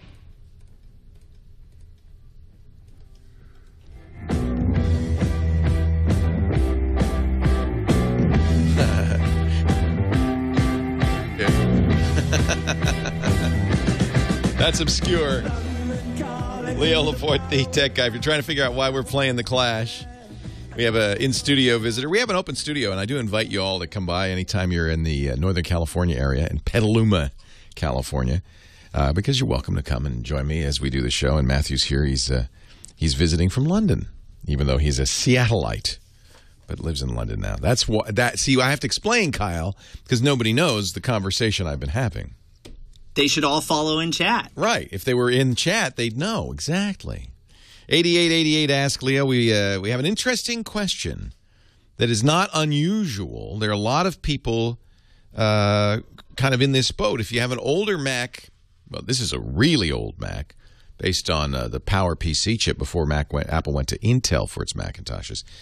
And you have a program that requires that, or a program that requires an even more modern program designed for the modern Intel Macs, but that aren't using Cocoa, you're going to have problems because Apple's eliminated Rosetta, which allowed the new Macintoshes to run older Macintosh software. And Carbon software even isn't going to work on the new Macintoshes, on Mountain Lion and Lion. So if you've got, say, something like Canvas that you love, you're going to have some problems. So one thing we might want to mention is this program called Graphic Converter. Now, I'm looking to see if it supports what is the Canvas file format? I don't know off the top of my head. But you might check to see if, and there's a trial version, you can see if it works. Graphic Converter from Lemkesoft. It's $40. Lemkesoft.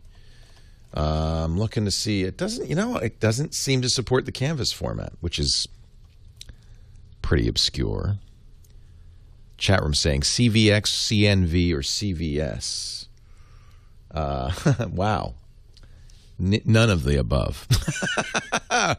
We're gonna have to punt on that one. Graphics Converter is a great program that will handle over 200 file formats on the Mac, converting them from one to the other, and will do batch mode. But in this case, it doesn't handle Canvas. What we really need is a program that can open a modern program on the Mac that can open Canvas files. We shall have to keep looking. Let's go to Wyoming. Leo Laporte, the tech guy. To whom do I have the pleasure of speaking? I don't see your name on here. Hey, Brad. Brad, are you there? He just dropped. Brad went, I don't want to talk to you. Okay. Let's go to Brooklyn then. One of my favorite towns. Peter's on the line. Hi, Peter. Hi, Leo. Happy New Year. Happy New Year to you. Welcome. Thank you. I just purchased a new Mac Mini, and what I want to do is basically using Boot Camp, I want to put Windows 8, or if you don't think Windows 8 is that good, I would put Windows 7. Okay. But I want to do it with a USB key rather than a CD. Yeah, that's totally doable. Both Windows 7 and Windows 8 installers can be put on a USB key, and you can do the install from there. Truthfully, it's probably even a little bit easier than that. Let me just see if they've updated Boot Camp yet to work with Windows 8. I know that Windows 8 support was marginal. Well, it works. It doesn't work directly, but it works. Windows 7 absolutely works. So what Boot Camp is a really clever idea, actually, from Apple. It allows you to partition your drive, that is, divide a single physical hard drive into two virtual hard drives, one of which can be a Windows boot disk. So you can boot right into Windows and make that Macintosh a Windows computer just like any PC. And since Apple is using Intel and pretty stock hardware, it's not a very difficult thing. They do need to provide drivers for the version of Windows you're using. And I think that that's kind of the issue at this point, is that I don't know if Apple has yet updated the drivers. But apparently there are ways to work it out. I've seen a number of articles on the web that say, here's how you get Windows 8 working with Boot Camp. So it's really what you got a copy of. Now, nowadays, by the way, Microsoft does allow you to download an ISO, and that's all you really need to do the install. Okay. So you don't need to make a boot drive. You just need to have the ISO disk image on the USB key. Point to it in the Boot Camp installer. It'll say, oh, yeah, I see it. and go from there. Okay, thank you very much, Leo. You're welcome. You're welcome. There is one little caveat, and this is only going to be for people who have brand new Macintoshes. If you're using the Fusion drive, the new 3 terabit Fusion drive, there's a little hack to get that working. But we'll put a link in the show notes to that. That's from the chat room. But if you just most Macs, you don't have that problem. The Fusion drive is something new. In fact, I just ordered one of the new iMacs with a 3 terabyte Fusion drive. The idea of the Fusion drive, which is very clever, is it's actually a 2-drive machine, and one drive is the solid-state fast drive. That's a smaller drive. And then you have a larger spinning drive, but they look the same, and then the operating system decides what needs to be on the faster SSD. So instead of doing as I do in many cases, putting the operating system on the faster solid-state drive and my data on the other drive, the spinning drive, because it's bigger, even though it's a little slower, the operating system says, well, that needs to be here, that needs to be there, moves it around automatically. And I think it's a very clever idea. I haven't really seen a lot of reviews of it yet, so I thought, well, I better order one and see how it works. It seems like a good idea. Seems like a good idea. Alex, Fort Myers, Florida. Leo Laporte, the tech guy. Leo, I love all the stuff you do. Thank you, Alex. I appreciate it. I have a question. I just got my MacBook Pro's battery replaced, and I was asking an Apple Store employee what would be the best way to make it so I won't have to get it replaced anytime soon. And she said that I should leave it charged all the time, even if it's at 100%. But then I asked somebody at an Apple reseller in the Central Florida area, and they say when it's at 100, you unplug it and then wait till it gets down to 10, and then plug it back in and keep that going. The Apple Store, according to the latest thinking, and this changes all the time, the Apple Store gal was right, that the best thing you can do for a lithium-ion battery is to keep it fully charged. If you're not going to use it for a length of time, the best thing to do is to discharge it halfway. You know, in other words, if you're going to put the laptop in the closet for 6 months, discharge it halfway. But if you're not going to use it but if you are going to use it, you just want to have the best battery life, keeping it plugged in all the time, according to the latest research. And by the way, lithium-ion battery research is a lot like diet research. You know, there's a fad every 5 minutes. It seems it's a little strange. There is deep cycling, which for a while people recommended, where you discharge it all the way and then recharge it, is actually bad for the battery. We used to tell people, don't leave it plugged in. That's bad for it, but that's apparently not the case. Well, maybe in a few weeks it'll be something different.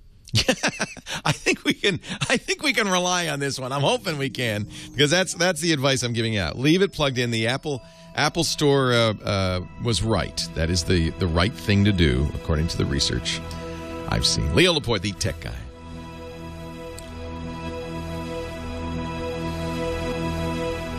Where was that piece from?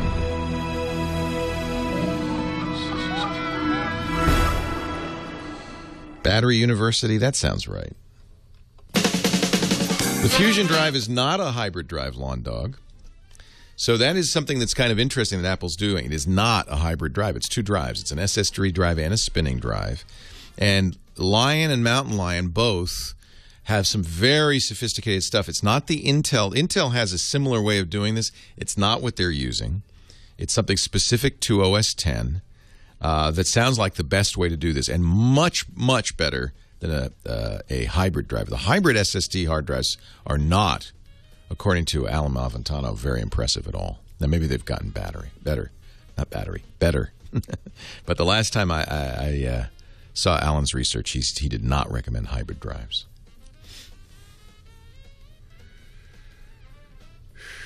It is not, Fusion Drive is not the Intel technology either. At first we thought it might be. But the Intel technology uses, I think, a 60 gig SSD. It uses a much smaller SSD than Apple's using. So it's not the same.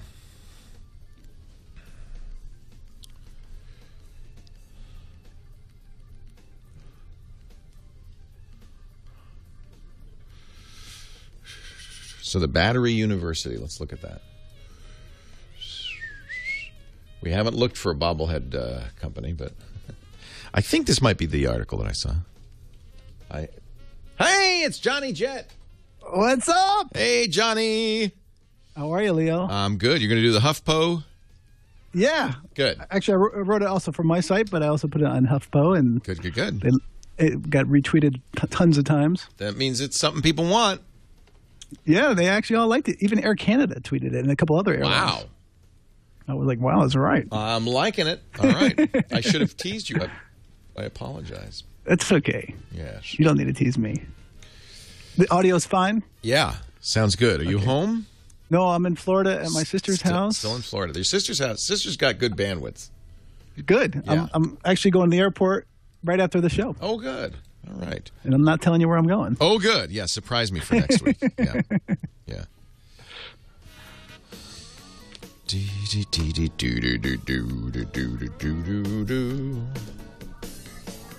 So I'm just looking on JohnnyJet.com.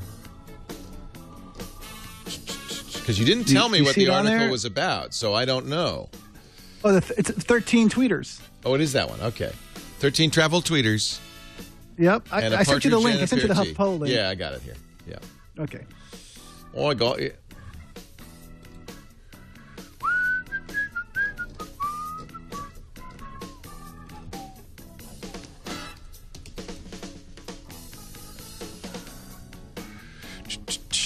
Somebody tweeted me. So you're going to CES, I assume? Yeah, briefly. Not really to cover it. We've decided to really step our coverage way down. Oh, did you? Because I almost went, but I just can't. I think it's not important anymore. But we'll see. Oh, really? Yeah. You got your internet here. I think these companies. This might be one of the last year's companies really make a big splash at CES. Well, I think they're starting to realize it doesn't. You don't need it. It's expensive. We should do one in Petaluma. What is a giraffe? Yeah, I think. Large African mammal giraffe, Campylopardalized family Giraffidae with a very long neck and 4 legs. Oh. Having a coat pattern, he now praises the iPad. Oh. What? That's what he was talking about. What is a giraffe? A large African mammal giraffe, a Campylopardalized family Giraffidae with a very long neck and 4 legs. Having a coat pattern, he now praises the iPad. He now praises the iPad. I don't know what that is. That's interesting. Leo Laporte, the tech guy. Johnny Jet's here. He's our travel guy. He's all over the world, traveling so we don't have to, or something. Hey, Johnny, where are you right now? How you doing? Where are you these days? I'm in Delray Beach, Florida, at my sister's house. About to go to the airport in 15 minutes. Beautiful. But don't tell us where you're going. Next week we'll go back to our quiz question of where in the world has Johnny Jet gone? All right, good. You wrote an interesting article. Johnny joins us each week to talk about using computers and technology to travel better. You wrote an interesting article. I saw it on the Huffington Post. It's also at johnnyjet.com, your website. We've talked before about using Twitter to improve your travels. These are what, 13 travel tweeters? 13 travel tweeters to follow in 2013. So people often say to me, oh, Twitter is useless. It really depends on who you follow. And if you're interested in travel, then following these guys can help you a lot. These guys will not disappoint. And these 13, I mean, you'll learn about deals. You'll learn about the news, travel news, insider tips, some apps, everything. So these are the ones I follow. So give me, I don't think we'll get through all 13, but let's get started. Okay. All right. Okay. Airfare Watchdog. I've mentioned them before on your website. They do a great job at tweeting out unpublished airfare deals and also some interesting consumer travel tips. But again, actually just 2 days ago, they tweeted a deal from JFK to Honolulu for $422. Wow. The one I put in my story was $383 because that was from a month ago. But they have, deals across the world. And sometimes I've seen deals L.A. to Brazil for $190-something This is a TripAdvisor affiliate. They actually bought them. TripAdvisor bought them. TripAdvisor bought them. That's cool. Yeah. Do you like TripAdvisor? Do you use TripAdvisor? I kind of have a love and hate relationship with them. It's kind of like Yelp. Everything. It's like Yelp for travel. It gives you reviews of hotels, airlines, things like that. And yeah, I always, I read it with a grain of salt. I always read it, but I read it with a grain of salt. Exactly. Sounds like what you do. You can't always trust it. Right. With TripAdvisor, if you're going to go to a hotel and you want to find out if it's good, you can, tweet it out to your followers or put it on Facebook and ask your friends if they've been there. Anybody been there? And they'll tell you the truth. Twitter follower number 2. Twitter traveler number 2. All right. Sean O'Neill. He's based in London. He's a freelance travel writer. He used to write for the Budget Travel magazine, and now he's a travel tech columnist for BBC Travel and T News, which is a travel news website. So this is somebody like you. This is somebody unaffiliated. And I like that because you can kind of trust them. For sure. Yeah. And he's a great guy, and he knows his stuff. Put out with Huffington Post Travel.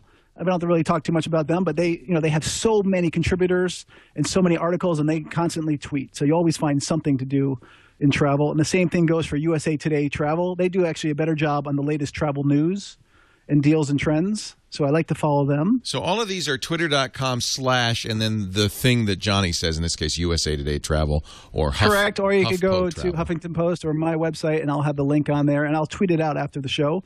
But another guy I really like is Globetrot Scott. He's an airline reporter for Associated Press. He travels a lot. Yeah, and he does a lot of investigative reporting. So he does a good job on that stuff. Apparently, I love his Twitter icon is him wearing one of those life jackets that they always say will inflate. Yes. And apparently he got these dunked. I think that was on Delta. I think he went down to Atlanta and did a tour of their aircraft maintenance. Another guy who's based near you in San Francisco, Henry Hartfelt, and his Twitter handle is HHartfelt, and he is a huge industry analyst, and he's always quoted in every single newspaper and magazine when it comes to travel. And he works for he's at Hudson Crossing, but he's a great guy to follow on Twitter. We'll put all of these again. We'll put all of these on Johnny's website. You can just click the links one by one. Did you make a list on your Twitter of this as well? I did not, but I should. Yeah, because then I can one click. I can get back to work. What are you, lazy? Because then with one click, I could follow all of them. And this other guy, where's Andrew? He's National Geographic's digital nomad. He travels 24/7 basically, and he tweets a lot, but he shows you from A to Z the experience of traveling and photos of his food, everything, accommodations. He does a really nice job, and he actually he's taken a bus from Washington D.C. all the way to Antarctica, including a couple ships, obviously. Wow. Yeah, there must have been some ocean travel. Yeah. You know what's interesting? I mean, here's a guy. This is a guy you want to follow if you like to travel. 22,000 followers. He's just kind of unknown, and we're going to do our best to change that. He's a great guy. Yeah. And then this other guy, Chris Guillebeau, he's based in Portland. He's been to almost every country in the world, and he's big on frequent flyer miles. One time he showed secrets on how he earned 800,000 U.S. Airways bonus miles. Oh. That's how he caught my attention. Yeah. So I started learning tricks from him, and so I like to follow him. And then another company, New York City Aviation. They really shouldn't be called New York City Aviation because they actually cover U.S. aviation. I think they're going to change their Twitter handle eventually. But they will tweet out the breaking news and flight delays and all kinds of weather. Is this a magazine? I mean, who are these guys? No, these guys are plane spotters. Oh. NBC, I learned about them on the Today Show a couple of years ago. Al Roker went out and did some plane spotting with them, and they kind of made fun of them. But these guys are hardcore. But if you wanted to know where to see the new Airbus or a Dreamliner, they would know. If you like planes, like today they tweeted, today at JFK, the Lufthansa 747-800 series is going to be landing there, and also the Etihad Formula One plane is going to be landing. I love that. Stuff like that. That is geeky. I love that. And I think we have time for one more. Heather Poole. She's a flight attendant for a U.S. major carrier. She has a best-selling New York Times book out right now called Cruising Altitude. She has 80,000 followers, and she just tweets. She tweets her experiences, what the passengers were like for the day. Oh, man. She'll talk about everything. She tweets a lot. She's another one who tweets a lot. She doesn't say who she's a flight attendant for, does she? Does, and they're not allowed to. I mean, you can pretty much figure it out. I'm surprised she gets to do. Yeah, I'm surprised she gets to do this. They haven't. Yeah, there's a bunch of tweeters out there like that. Wow. Deltalina is another one. She's the girl, the redhead in the Delta.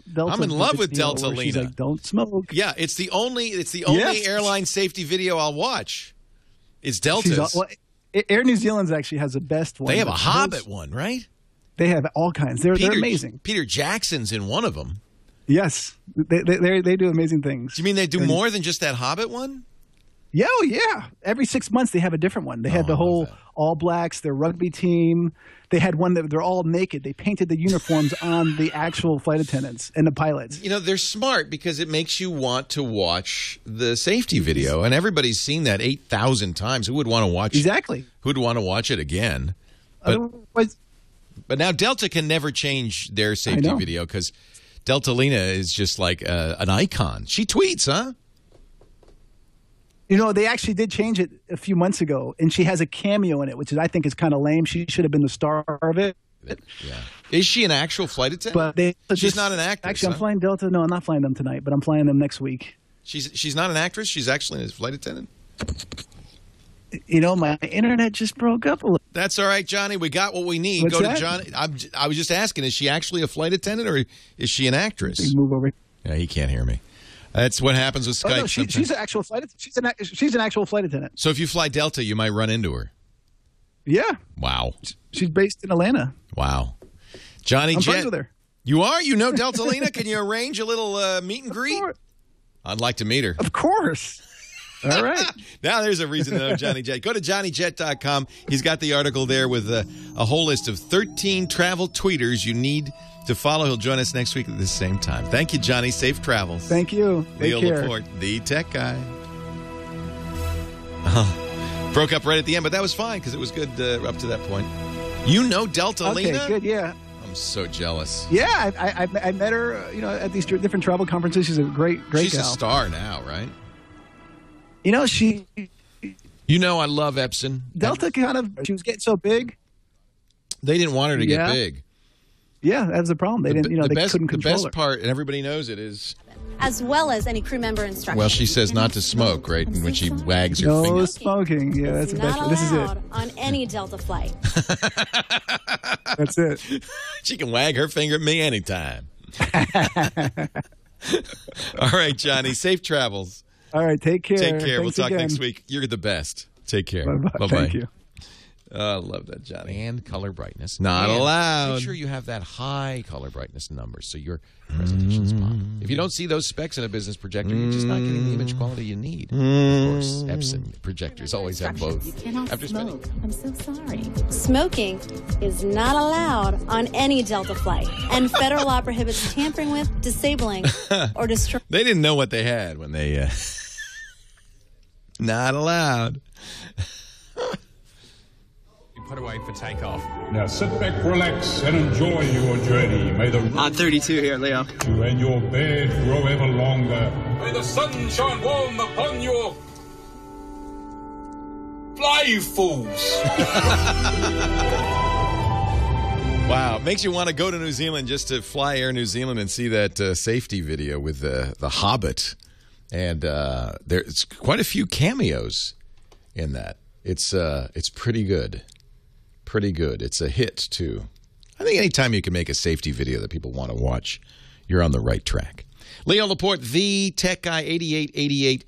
Ask Leo. That's the number if you have a question, comment, a suggestion. If you'd like to help me out, helping you out, love to do that, too. 8888.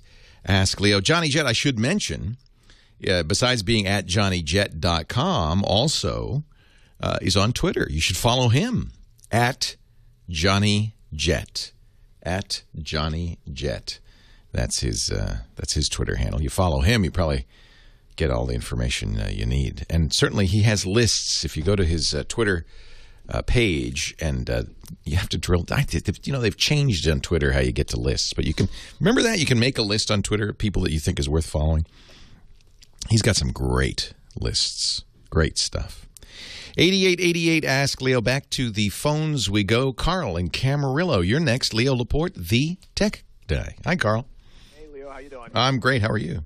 I'm doing well. I wanted to call because I've got multiple hard drives, external hard drives, and I've just kind of done a cleanup. It's that end of year kind of time to get those things you've been meaning to do off your to-do list forever. So I finally went through and kind of consolidated things. I had some kind of waste, and I was trying to maximize the space usage. And I've done that successfully. But now I'm trying to decide how much longer I should depend on these. I've got a terabyte time capsule that's 5 years old. I've got a 500 gigabyte Seagate that's probably 6 or more years old. And believe it or not, I've got an old 120 gig ADCOM hard drive. Exactly, from like the late 90s. Yeah. They all still work, though I have noticed that the time capsule, which is pretty much on all the time, the other two actually have very little hours on them, so to speak. They kind of sit there, and then when I need them, I turn them on. But the time capsule is doing the time machine thing for me, so it's on pretty much all the time when my computer's on. And I have noticed a little bit more noise. It's a little more, I'm hearing on that hard drive a little more than I used to. Yeah. And now I'm about to start doing a massive dump of videotapes that I have taken literally over the last 12 years of my family. I finally got a machine that can transfer the small compact cassettes onto my hard drives. But I want to put them on a hard drive that I know I can depend on, and or set up a good backup system. And so I'm just wondering what you think. What's the expiration date on a hard drive? And I know it's probably not a hard number, but what's your sense before you want to start rotating those things? Well, first of all, you should always assume that it's going to fail. So anything you only have one copy of is basically at peril. So that's the point of a backup, is the assumption that hard drives will fail. And I think sometimes people say, well, look, I've got this time capsule. I'm backing up to it so I can delete the original because I've got a backup. Well, that's not really a backup anymore. That's a single copy. Right. So that's the first thing to remember. You want, truthfully, 3 copies of everything if you can.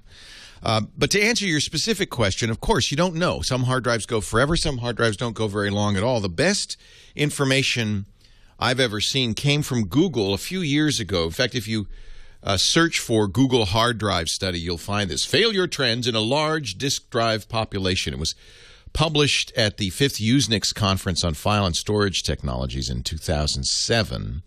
And it's based on the fact that Google has literally hundreds of thousands of hard drives in use at all times, and they keep a lot of telemetry on all of these hard drives. So they have a very large set of data on these drives. As you might imagine, I mean, it's not surprising, and it's in their interest, of course, because they have to replace hard drives when they fail. So what they found is kind of interesting. They annualized failure rates. And what they found was that there's a certain amount of, I guess I would call it, probably politically incorrectly, infant mortality, that the drives will fail quite a bit in the first few months. They say around 3% of all drives. Another 2% will fail in 6 months, 2% in 1 year. But then in the second year of life, failure rates go up to around 8% per year every year thereafter. Oh. And that's kind of what you would expect, because what they're saying is you can't predict how long a drive will last. It might die right away. It might die in the first 6 months or the first year. But the likelihood of it failing starts to go up dramatically in year 2 and goes up by 8% each year after that. In other words, by year 5, you're really running, a pretty good chance that drive's going to fail. Now, these are drives in constant use, I should point out.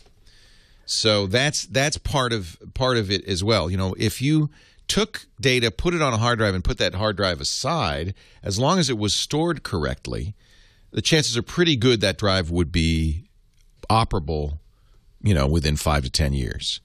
It's that you're keeping it constantly working, and is the thing. And that time capsule is a perfect example. It's always on, always writing, right? Right. No, that's a great point. That thing's making a little more noise than I seem to used to. Yeah, and that usually is bearing wear. Those wear, right, over time, those bearings that the drive's spinning on.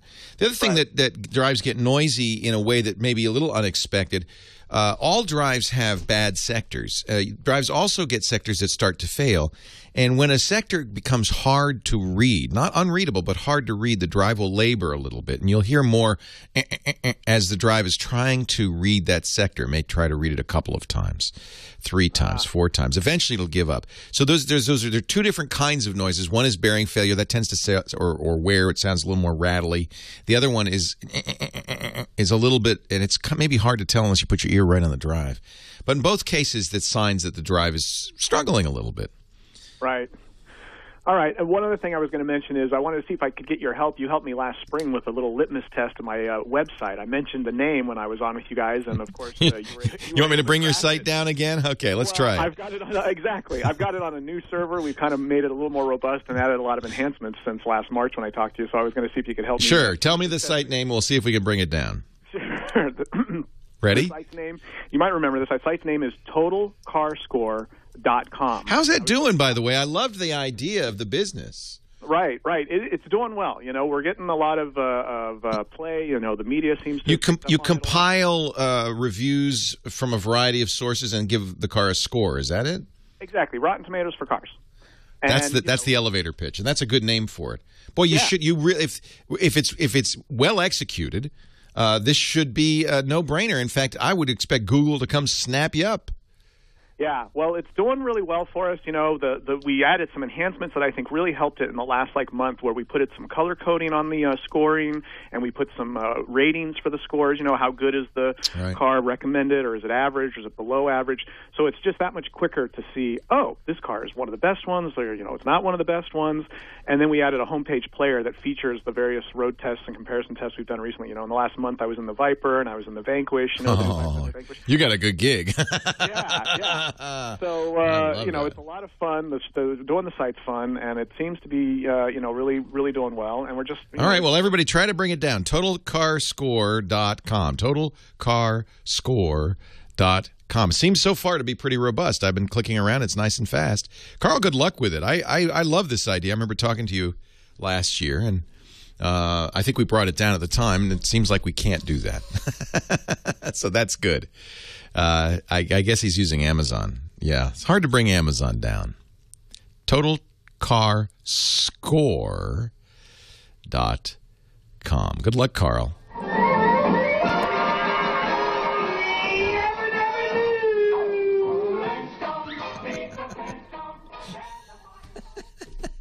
Very nice.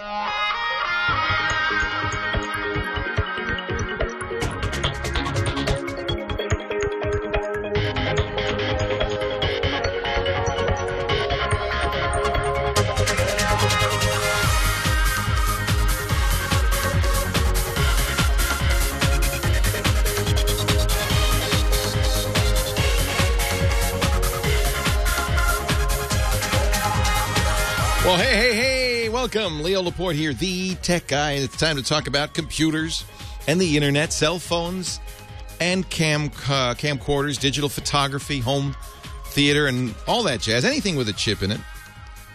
iPads, Android tablets too. 8888 Ask Leo. That's my number if you have a question, a comment, a suggestion. Maybe you want to answer a question asked earlier. Put in your 2 cents worth. 8888 Ask Leo. That's the number. Back to the phones we go. Edgar is very patient, hanging on from San Diego, listening on the great KOGO in San Diego. Hi, Edgar. Hello, Leo. Good afternoon from sunny San Diego, California. Oh, I'm so jealous. Oh, man, I can't. I was just thinking, reminiscing about arriving in San Diego, I think about 38 years ago. Wow. What is it? What just to make me feel bad? What's the weather like? It's sunny. It's warm. Well, right now we're getting pretty cool weather, but right now it's about 65 degrees. Oh, perfect. And that's cool for this time of year. Sure. Well, not for this time of year. That's cool for San Diego. That's what we call winter. Winter in San Diego. What can I do for you? Well, I've got a 5.5-year laptop, which has been limping along in the last few months, and I'm just trying to keep it alive until its replacement arrives. Long before its performance became unbearable, I've been using a couple of applications that I installed just on your recommendation alone, Leo. Uh-oh. ESET Not 32. All right. And Carbonite. Good man. The Carbonite, I guess that's the reason for my call. I do the Carbonite backup, of course. Okay. And I also generate periodic disk images. Yes. I've been using, well, I don't know if I'm allowed to. You say any brand name you want. I encourage people. Look, we're here to make sure it's easier and help you. I don't want to keep anything a secret. Okay. I've been using True Image Home by Acronis. Yep, great product. And I have few complaints about that, except that I always have difficulty installing it. I don't know what it is, but it complains during the install, and I just keep reinstalling it. Sometimes I just ignore the errors that pop up, right? And it works anyway. So, all right. But no, it works great. I have used it a number of times. In fact, within the last few weeks, I replaced the hard drive on my laptop, and I used that product to... You're in good shape in both cases. And so let me explain what the difference is. So Carbonite, the idea of Carbonite is it's kind of a continuous incremental backup. You make the first backup set, however long that takes you, depends on how much data you have, how much your upstream bandwidth is. And then anytime any files change, it's automatically uploaded to Carbonite. So it's what's called an incremental backup. And in theory, if everything's working well, you should have a full backup set on the Carbonite servers at all times. An disk image is a different idea, but also extremely useful. I wouldn't rely on any one system, by the way. It's always good to have multiple backup systems working. A disk image, sometimes we call it a ghost because the original imaging program was Norton Ghost. Remember that from some years ago. The idea is it takes whatever state the disk is in right now, good, bad, ugly, malware, whatever, and makes an exact clone of it in a single large file. That can be restored. So think of it as freeze-drying the disk, that it can be restored very quickly using the same software to a new disk. So it's a great way to clone a disk, and this is how I use it, or save a disk that's in a state you like. So the way I use imaging, when I first install Windows, I immediately do an image. Then I do a second image after I've done all the Windows updates, install the apps that I know I'm going to want, get it to a state where this is really the state that I normally want to start at. I make an image of that. That's the one if I want to reinstall Windows. Instead of running the installer, I just blast that image back. And then you could periodically make more images, but remember that those subsequent images are copying anything that's wrong as well as everything that's right. Yep, that's correct. And I have been around long enough to remember Ghost. Yep. I liked that program. It was... I remember one time I stayed up all night. I was determined I was going to get my computer back, and there was one little glitch in there about... Oh, yeah. Well, and that's the negative of an image program, is it's an all-or-nothing thing. So if somehow the image fails, unless you've verified it, you can think you have a backup and you don't. And that's one of the reasons I like Carbonite and any backup program like Carbonite that's making not a blob, but in fact a copy of the hard drive in a way that you can look at it and say, yeah, I've got that file, yeah, I've got that file, so forth and so on. Well, Leo, what I'd like to do, for me, the idea would be to get all my backup solutions from the same place. I disagree. Really? Yeah, because I understand the charm of having to deal with only one vendor, but the whole purpose of backup is for it to be heterogeneous, that you don't rely on any one thing. That's why we talk about this 3-2-1 backup, 3 copies, 2 different forms of media, 1 off-site copy. The more variety in your backup strategy, the better. If you rely just on images and those images aren't working, then you have no backup. If you rely just on Carbonite and Carbonite fails, then you have no backup. So I think it's a good thing to have multiple backup solutions. Not necessarily. Okay, and I understand what you're saying. I didn't mean that I wanted one type of backup. I was hoping to get all of those kinds of backups from one vendor. No, I understand. And again, I think a reliance on a single vendor is not as dangerous as a reliance on a single type. But still, it's a monoculture, and monocultures are always a little less robust. Okay. Because I guess... and Carbonite doesn't offer an imaging service. And as far as I know, there's no imaging service that offers online off-site backup. So... Carbonite, the reason for my call was that Carbonite is now, for lack of a better term, advertising something they call mirror image. See, I didn't know that. And I was There you go. To ask your advice. I haven't. I should probably talk to my friend over at Carbonite, David Friend, and see what's going on. So that sounds like an imaging solution, huh? Yes, and I've tried it once.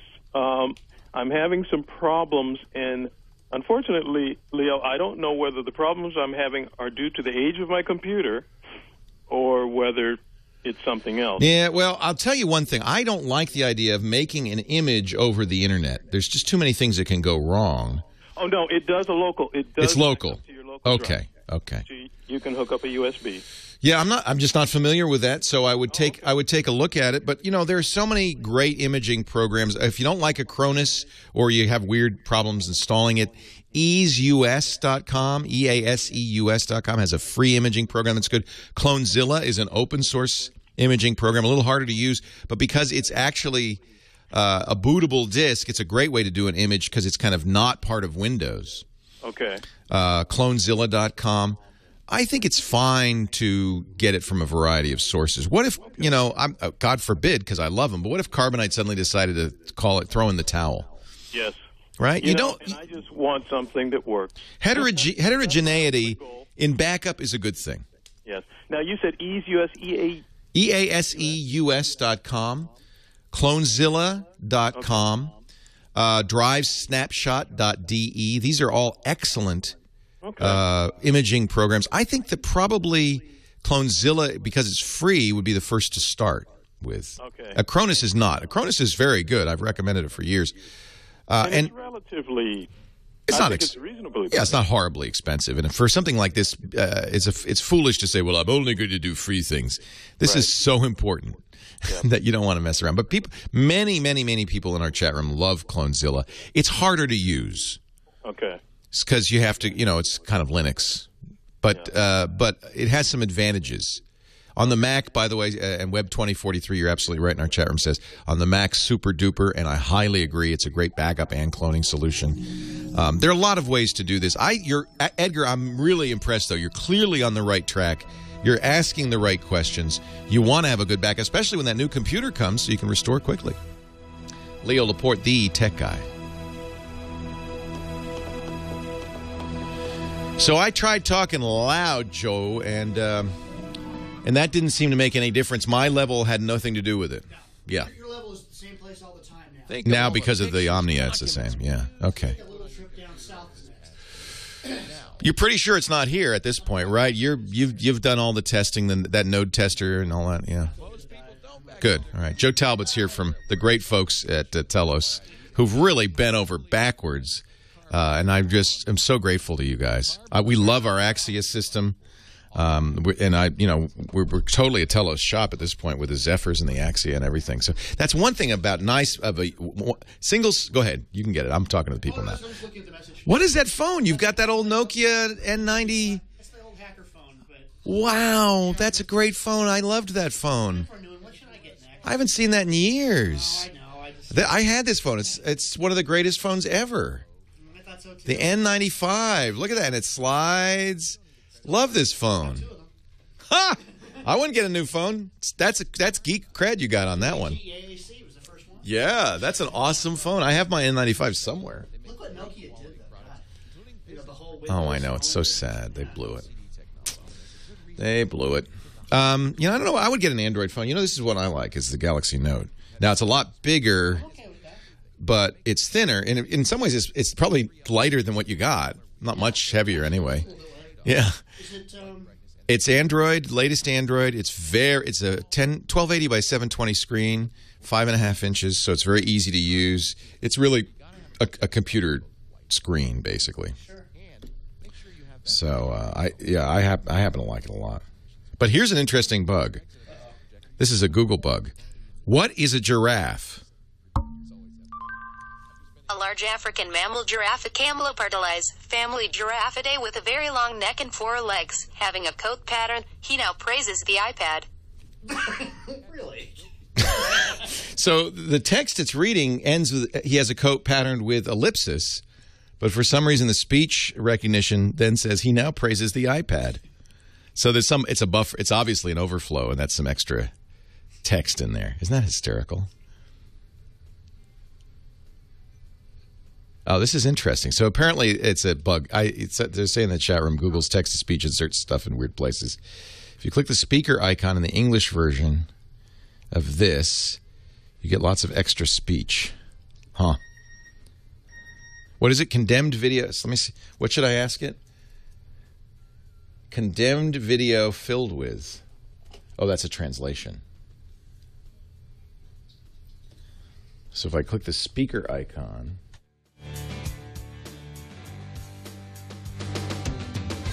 Vidéo condamné rempli de. Condemned the attacks in this video filled with so much drama, he now praises the iPad. Same junk. That's a very, very interesting bug. Wow.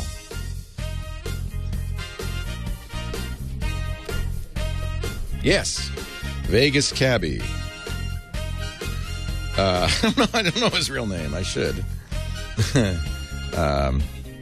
He'll answer the phone and you can say, "What's your name?" Yeah. Here it is. I don't want to say it out loud.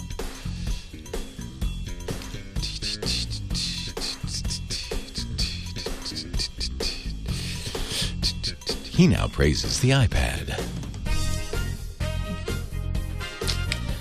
So yeah, thanks so much to Telos for coming up here and really, and they sent Premiere a much higher end hybrid, telephone hybrid. I don't know if we're using it today. But. I didn't invite it. It was stomping round for days and kept me up all night. Giraffe in my loft, a giraffe in my loft. There's a giraffe in my loft. Leo Laporte, the tech guy. Kyle Benham is back, baby. We missed you, Kyle.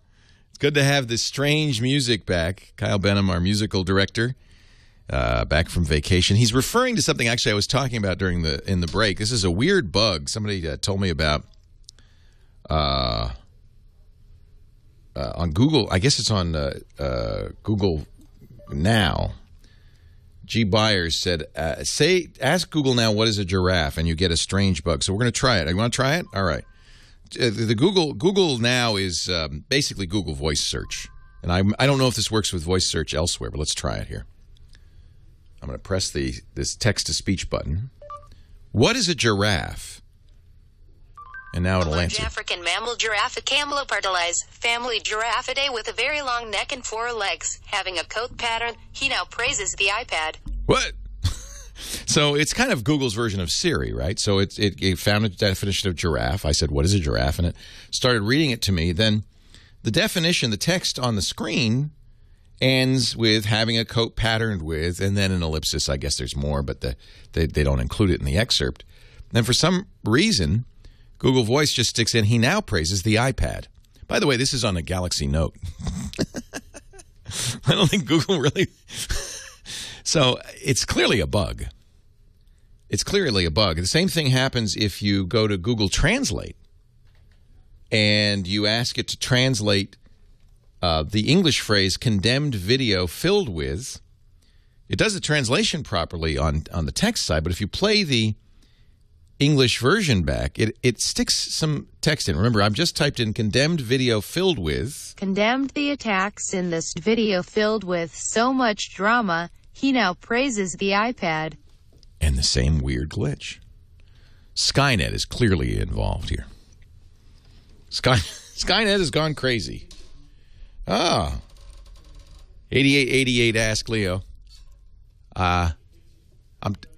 Am I talking to myself, or are we on the air right now? Okay, I'll keep talking and we'll see what happens. Strange little bug. Strange little bug. I don't know what's going on. But I have a feeling, it sounds to me like it's a very common flaw that is, in fact, the root of a lot of hack attacks, called a buffer overflow. When you write a program, you allocate memory for the program and you use that memory. But sometimes you use more than you allocated.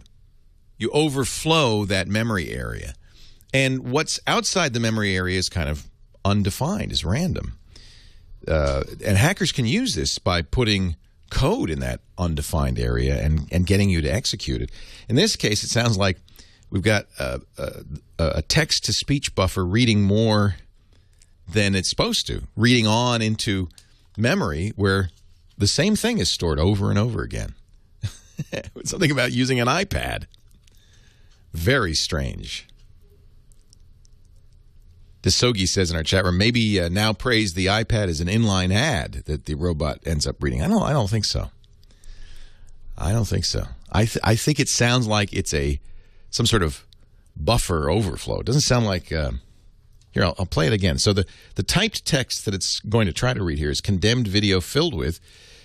But what it says is... Condemned the attacks in this video filled with so much drama, he now praises the iPad. That doesn't sound right at all. This bug has been around for a while. Web9320 is telling me in the chat room it was posted on code.google.com back in October. So I guess I'm not telling anybody anything new. It's being reported as a weird bug in Google Now, but I think it's more than that. I think it's Google Translate means it's more. In fact, there's an article at Business Insider. There is a weird Google bug that praises the iPad. Developer Paul Kafasis has been tracking this. It says, when using Google Now or having Google Translate speak aloud the phrase, he now praises the iPad as spoken by Google. By the way, they added other text. You heard when when it tried to read the speech, it was more than just that. Apparently, all you have to do with Google Translate is add at and end with to anything you type in. At and end with, and instead of saying at and end with, it will always say, at an end, he now praises the iPad. This has to drive Google crazy. It'd be one thing if it said he now praises, Google Reader.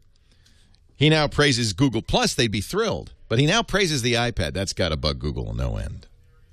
If you write Kevin walks at an end with in Google Translate, it'll say Kevin walks at an end, he now praises the iPad. Now, I don't know why it works only with what is a giraffe. This guy, Paul Kafasis, who's been tracking this, says, this bug is thus stating that when the app is asked to define the precise nature of a giraffe, a completely random phrase is tossed into the mix. It's been reported 3 months ago. Google has not acknowledged it. This is the funniest thing I ever heard of. He said, now praising the iPad. This is really interesting. I mean, 4.3, believe it or not, is supposed to make everything faster. Okay, I'm back. So whenever you want me to pick it up, I will. Generally, that's the intent. When Apple updates the operating system, okay, Leo, I'm ready when you are. Write it more efficiently. I'll wait. So forth. Yeah, I'm going to put your mic on. One of our chatters, Jason, in the chat room, says he's seeing the same thing. Weird, huh? Let's go back to the phones. Lots of calls. I hate to leave anybody hanging, like Bryson from Miller's Fall. Wait, we talked to Bryson. I'm not going to repeat that one. Let's say hi to Bert in Northridge, California. How about that one? Hi, Bert. Leo Laporte, the tech guy. Hi, Leo. Thanks for taking the call. My pleasure. What can I do for you? Yeah, I have an old digital diary from Casio, if you remember those. A Casio digital diary. That's wild. Do you have stuff on it? I've been using it for business for years. I love it. No, you still use it. Yeah. What did it have? 64K? No, this one had a megabyte. Ooh. Yeah, big time. Ooh. Well, it worked. So anyway, I've been looking for something to replace the doggone thing, and I can't find anything. Well, wait a minute. What do you mean? Something like that? Well, I'm out of room. Yeah, but you don't want another Casio digital diary, do you?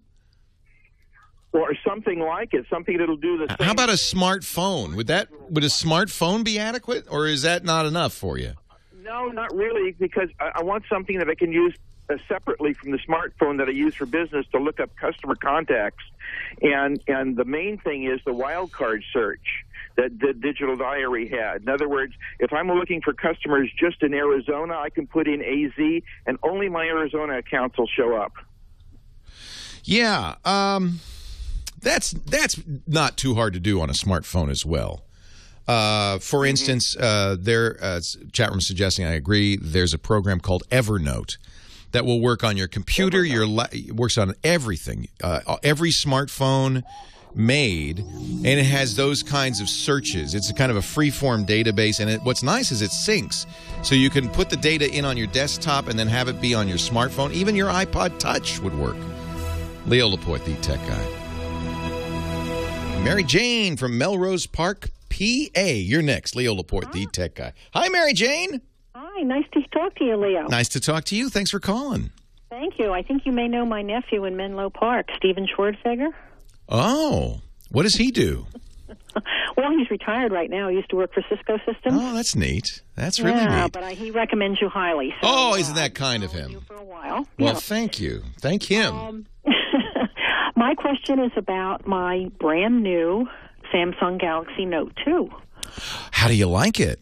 I love it. I've only had it a week. I'm still learning wonderful things. But my question is about a spam filter.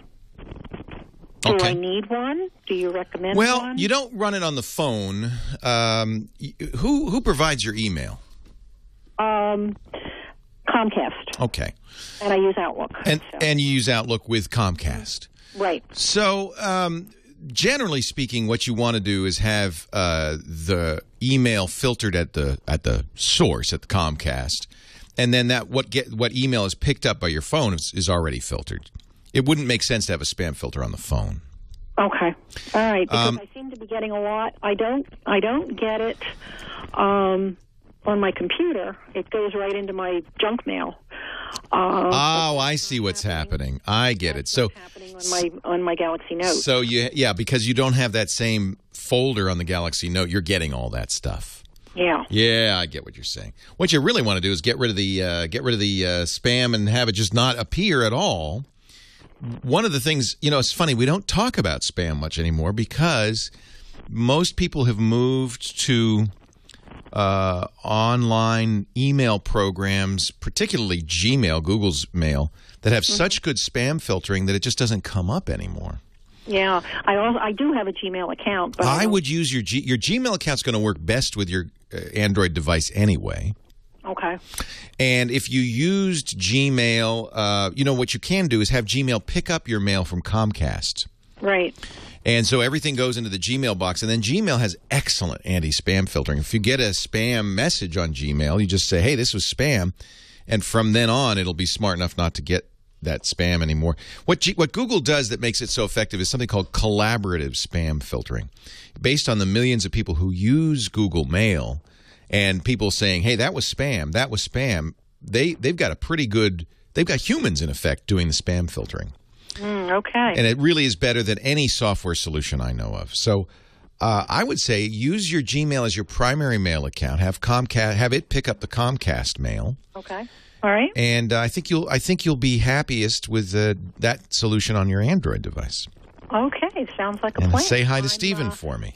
I will do so. And I'm a grandmother techno nerd, I think. It sounds like it. If you've got a Galaxy Note 2, that is the geek phone. I upgraded from a Droid Razr on your recommendation. Excellent. Actually. Yeah, of course, as you know, I'm a happy Note 2 user. Yes, yeah. Yes. So good. That's why I went ahead and bit the bullet. All right, Mary Jane, the geek grandma. Stephen is now an Apple convert, so I don't know. Well, the iPhones are quite good, too. I don't have anything against the iPhones. Yeah, but I don't have anything else Apple, so I figured why go iPhone? And using Gmail with an Android phone really is the best combination. Of course, Google makes it so, doesn't it? Does it? Yes. I wonder why. Let me scratch my head and think about that. Hey, thanks for the call, Mary Jane. Great to talk to you. Leo. Take All right. care. All the Bye-bye. best. Yeah.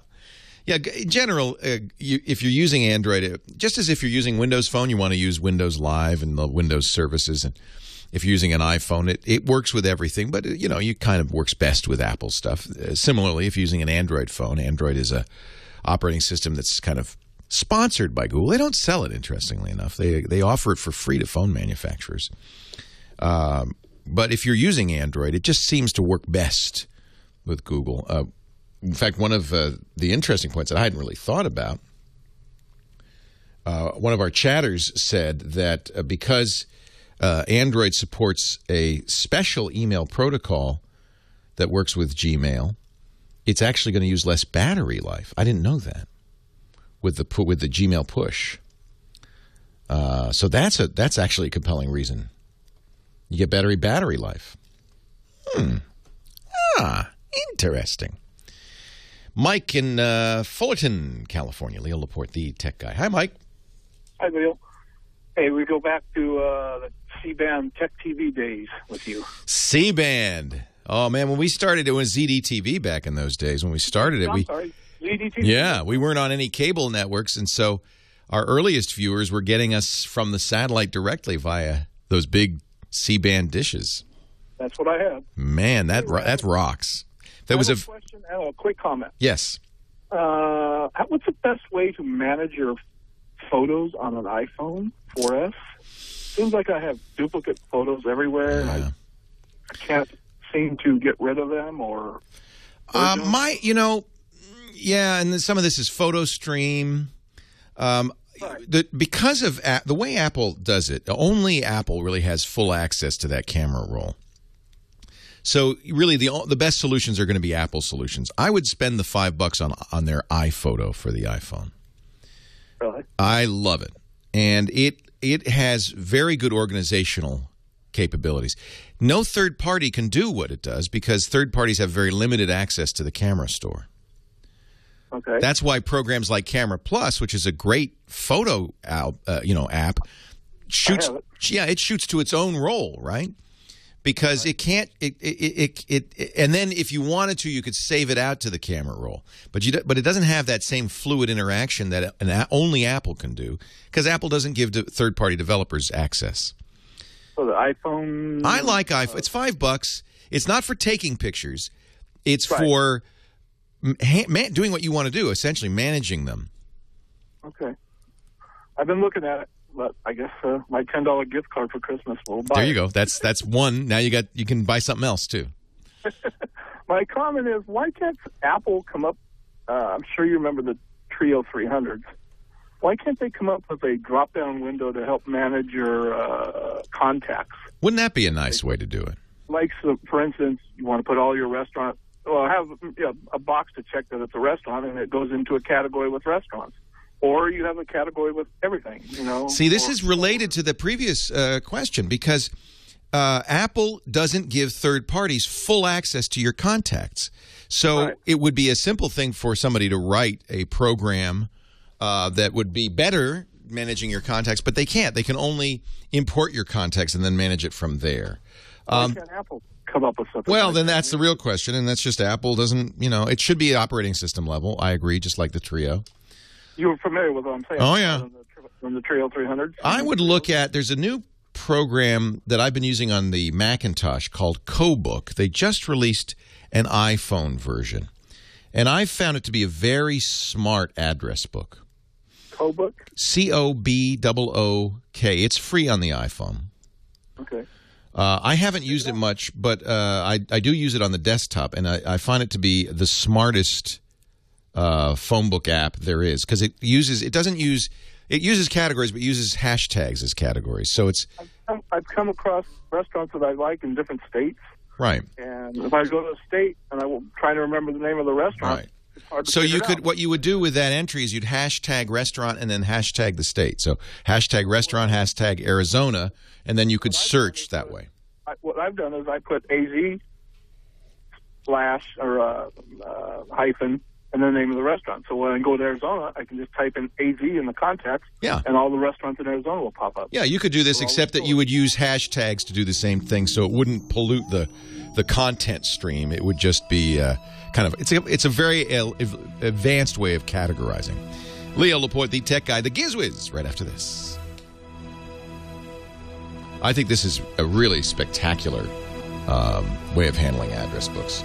And it also imports Facebook, LinkedIn, Twitter, and all that stuff. CoBook is free. And I use it on the desktop as a way of entering... Think of all the pictures, documents... Entering data into my address book. Now, think about how often you back those great files up. Oops. So on my Macintosh desktop, I've got CoBook here. So I could do, hashtag business or whatever and find people that way. It's a very nice app. See the hashtag. So I could, for instance, they have some built-in hashtags. If I'm following them on Twitter, then it'll only show people I'm following on Twitter. Or if it's people who have no email address or no phone, I can follow them that way. So it's very handy. Very handy. And you can add your own hashtags, of course. A three-ring king of the carnivals and summer fairs. A tumbling clown. Leo Laporte, the tech guy. We're watching our team converge on Las Vegas, Nevada, where the Consumer Electronics Show gets underway tomorrow. Father Robert Balliser, we're watching him speed. No, I think you can go 76 miles an hour on that highway. I don't think that's illegal. This is kind of fun because we're using a program called Glimpse. I don't know if you've ever tried this. Glimpse with a Y. And you put it on your phone, and then you send somebody a text message saying, "I'm on my way." And then you can watch them arrive. It's good if you're late a lot, which I am. But it shows the map. Now he's going to arrive in 7 minutes. He's a few minutes out. I'm sorry, 7 hours. Oh, he's just on his way. Driving down I-5 at top speed. You go, Father Robert. Meanwhile, Dick, you're gonna fly? You're gonna take a jet airplane, right? Yeah, I have an 8:30 flight tomorrow morning. All right, you're going out to Vegas. And what are you expecting to see at CES? Are you excited? I'm not excited at all. I'll just tell you the truth.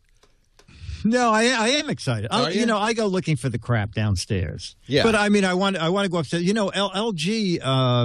One of the trade papers I get said that LG will be shipping their 55-inch OLED TVs in Japan starting next month. In Japan is no good to us. I know. And it's also $10,000. But I'm hoping they have it there because the biggest I've ever seen is a 25-inch. Yeah. Oh, we saw it last year. Yeah, Padre has a good excuse. He could be chasing a sinner. So he can't speed. Let me ask you, is it a sin to go faster than the speed limit? You're a good Catholic boy, is it? Let's see. You need a good excuse. I think it's a minor sin.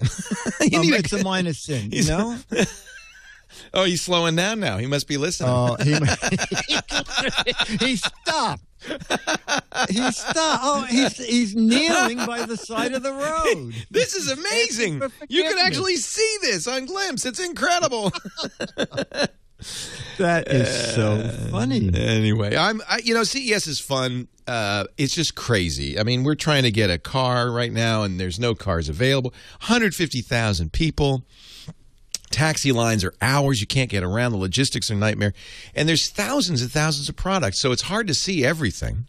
No, absolutely. So I have a lot of embargoed press releases that I've been reading through. I've been trying to make lists of things I want to see and in what hole they're in, so when I'm there, it's not so crazy. And this is like maybe my 25th CES. Wow. So you sort of get you walk in the front door and you sort of go, I'm tired. Yeah. I've seen a thing and I'm tired. Day one, first minute. Exactly. Your feet are already hurting. Yeah. Exactly. Yeah. Exactly. Well, do you want to do a gadget? Do you want to talk a little bit about CES? Yeah. Well, one of the gadgets I'm going to look for, it came out a little early this year, and it's called Bean. I like the name. Yeah, okay. So, we always take charging cables with us. Yeah. And we take something to prop our gadgets up so we can watch movies on the airplane or in the hotel room. So this company had a very clever idea. That they went on Kickstarter. They were looking for $10,000. They got $212,000. Wow. So what they did, Leo, was they took a charging cable and embedded it in a flexible steel cable. So not only does it charge your device, but when you hook your phone to the end, you can bend the cable. So it's like a gooseneck lamp charger. That's exactly right. Yeah. That's exactly right. For some bizarre reason, they're at fusedchicken.com. Well, obviously they have challenges with naming. FuseChicken.com. Chicken.com. And they make a 1-foot version that's about $30, and they make a 2-foot version that's $28, and they make them for Android. But here's the point: it's stiff enough to hold the device up. Yes, and Leo, you could wrap it around anything. So if you were in the kitchen, you could wrap it around a countertop handle and have the phone hang down. So that's the whole object, is that it's a phone holder, charging, syncing cable, all in now, one. One thing I got to point out, it doesn't have lightning. Okay. So if you have an iPhone 5, you're going to need to get an adapter to work with this. Yes, you use the adapter. It's probably just going to fall right off. That could be. Yeah. That could be. Okay, I look forward to you trying this, not me. Oh, okay. Well, I tried it here at my desk, but I'm going to try it on the airplane. It didn't fall off? No, I'm using it with my Galaxy 3, and on the airplane, I plan on using. I wouldn't want to put that kind of stress on the charging port. Oh, you know what? You're absolutely right. I didn't think about that. I will not be using it. All right, so I'll have it down. I'll have it down at a very low level. Go ahead, be my guest. Use it all you want. To me, it makes me a little nervous that the weight. It depends. I guess if you have a light phone, it's not a big deal. But the weight of the phone is resting on the charging port. On the charge, yeah. No, you're absolutely right. Oh. You're absolutely right. I put a lid on that one, didn't I? If you want to go to gizwiz.biz, you can see where the new contest is up. Unbo Bean is, as well as play the What the Heck Is It contest. That's a chance for you to win an autographed copy of Mad Magazine. A brand new game began January 1. I'm going to go there. I'm just curious because I haven't seen. First of all, what was that? It looked like a bow and arrow. What was that? Several people got it right. It's called the cord snake. Ah. And it was to when you have two things joined with an extension cord and you're drilling and you walk 10 feet, it unplugs, or a vacuum cleaner unplugs. So the two cords lock into this little plastic device, and you can walk around and drag the secondary cable with you. Nobody got it exactly right, but they kind of got the idea. Yes, one person did. So, Dick, the cord snake, I've been using it for 2 years now. I love that thing. That's great. Yeah, I love it. But, the thing is, the funny answers are better. Handcuffs for criminal toddlers. The home trapeze kit, they're out of business due to lawsuits. Yeah, no kidding. And a very silly thing, hangers for clothes you would like to see on the floor. It's very clever. Now, this one is tougher. I don't know what this is. It's very interesting looking. I'm not going to guess because... because you're always dead on. I always get it right, and I don't want to ruin the contest. You always get it right out of the box. Yeah. It's just amazing. What could that be? Somebody says it's seahorse bait. I don't know. Here's what you do. Go to gizwiz.biz and click the What the Heck Is It button on the right there, and go, and you can see the picture. Now, the idea is to come up with a clever name. You've got 12 autographed Mad magazines for the right answer, but 24 for the best clever answers, even if they're wrong. So you got a couple of months to do this, but...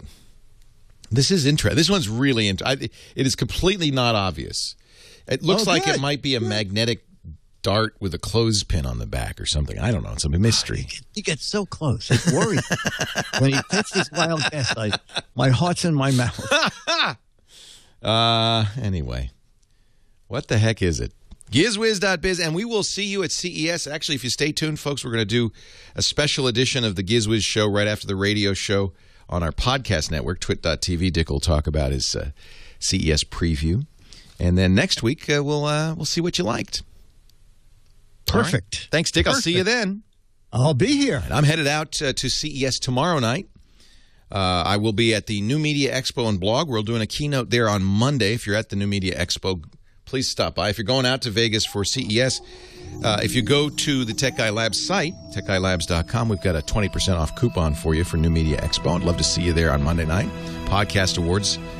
And then Tuesday at CES. See you there. Leo Laporte, the Tech Guy.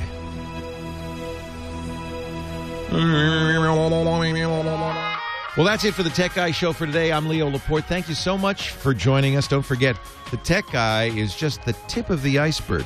We do nearly 30 shows now on the TWiT Netcast Network, and you'll find them all at twit.tv.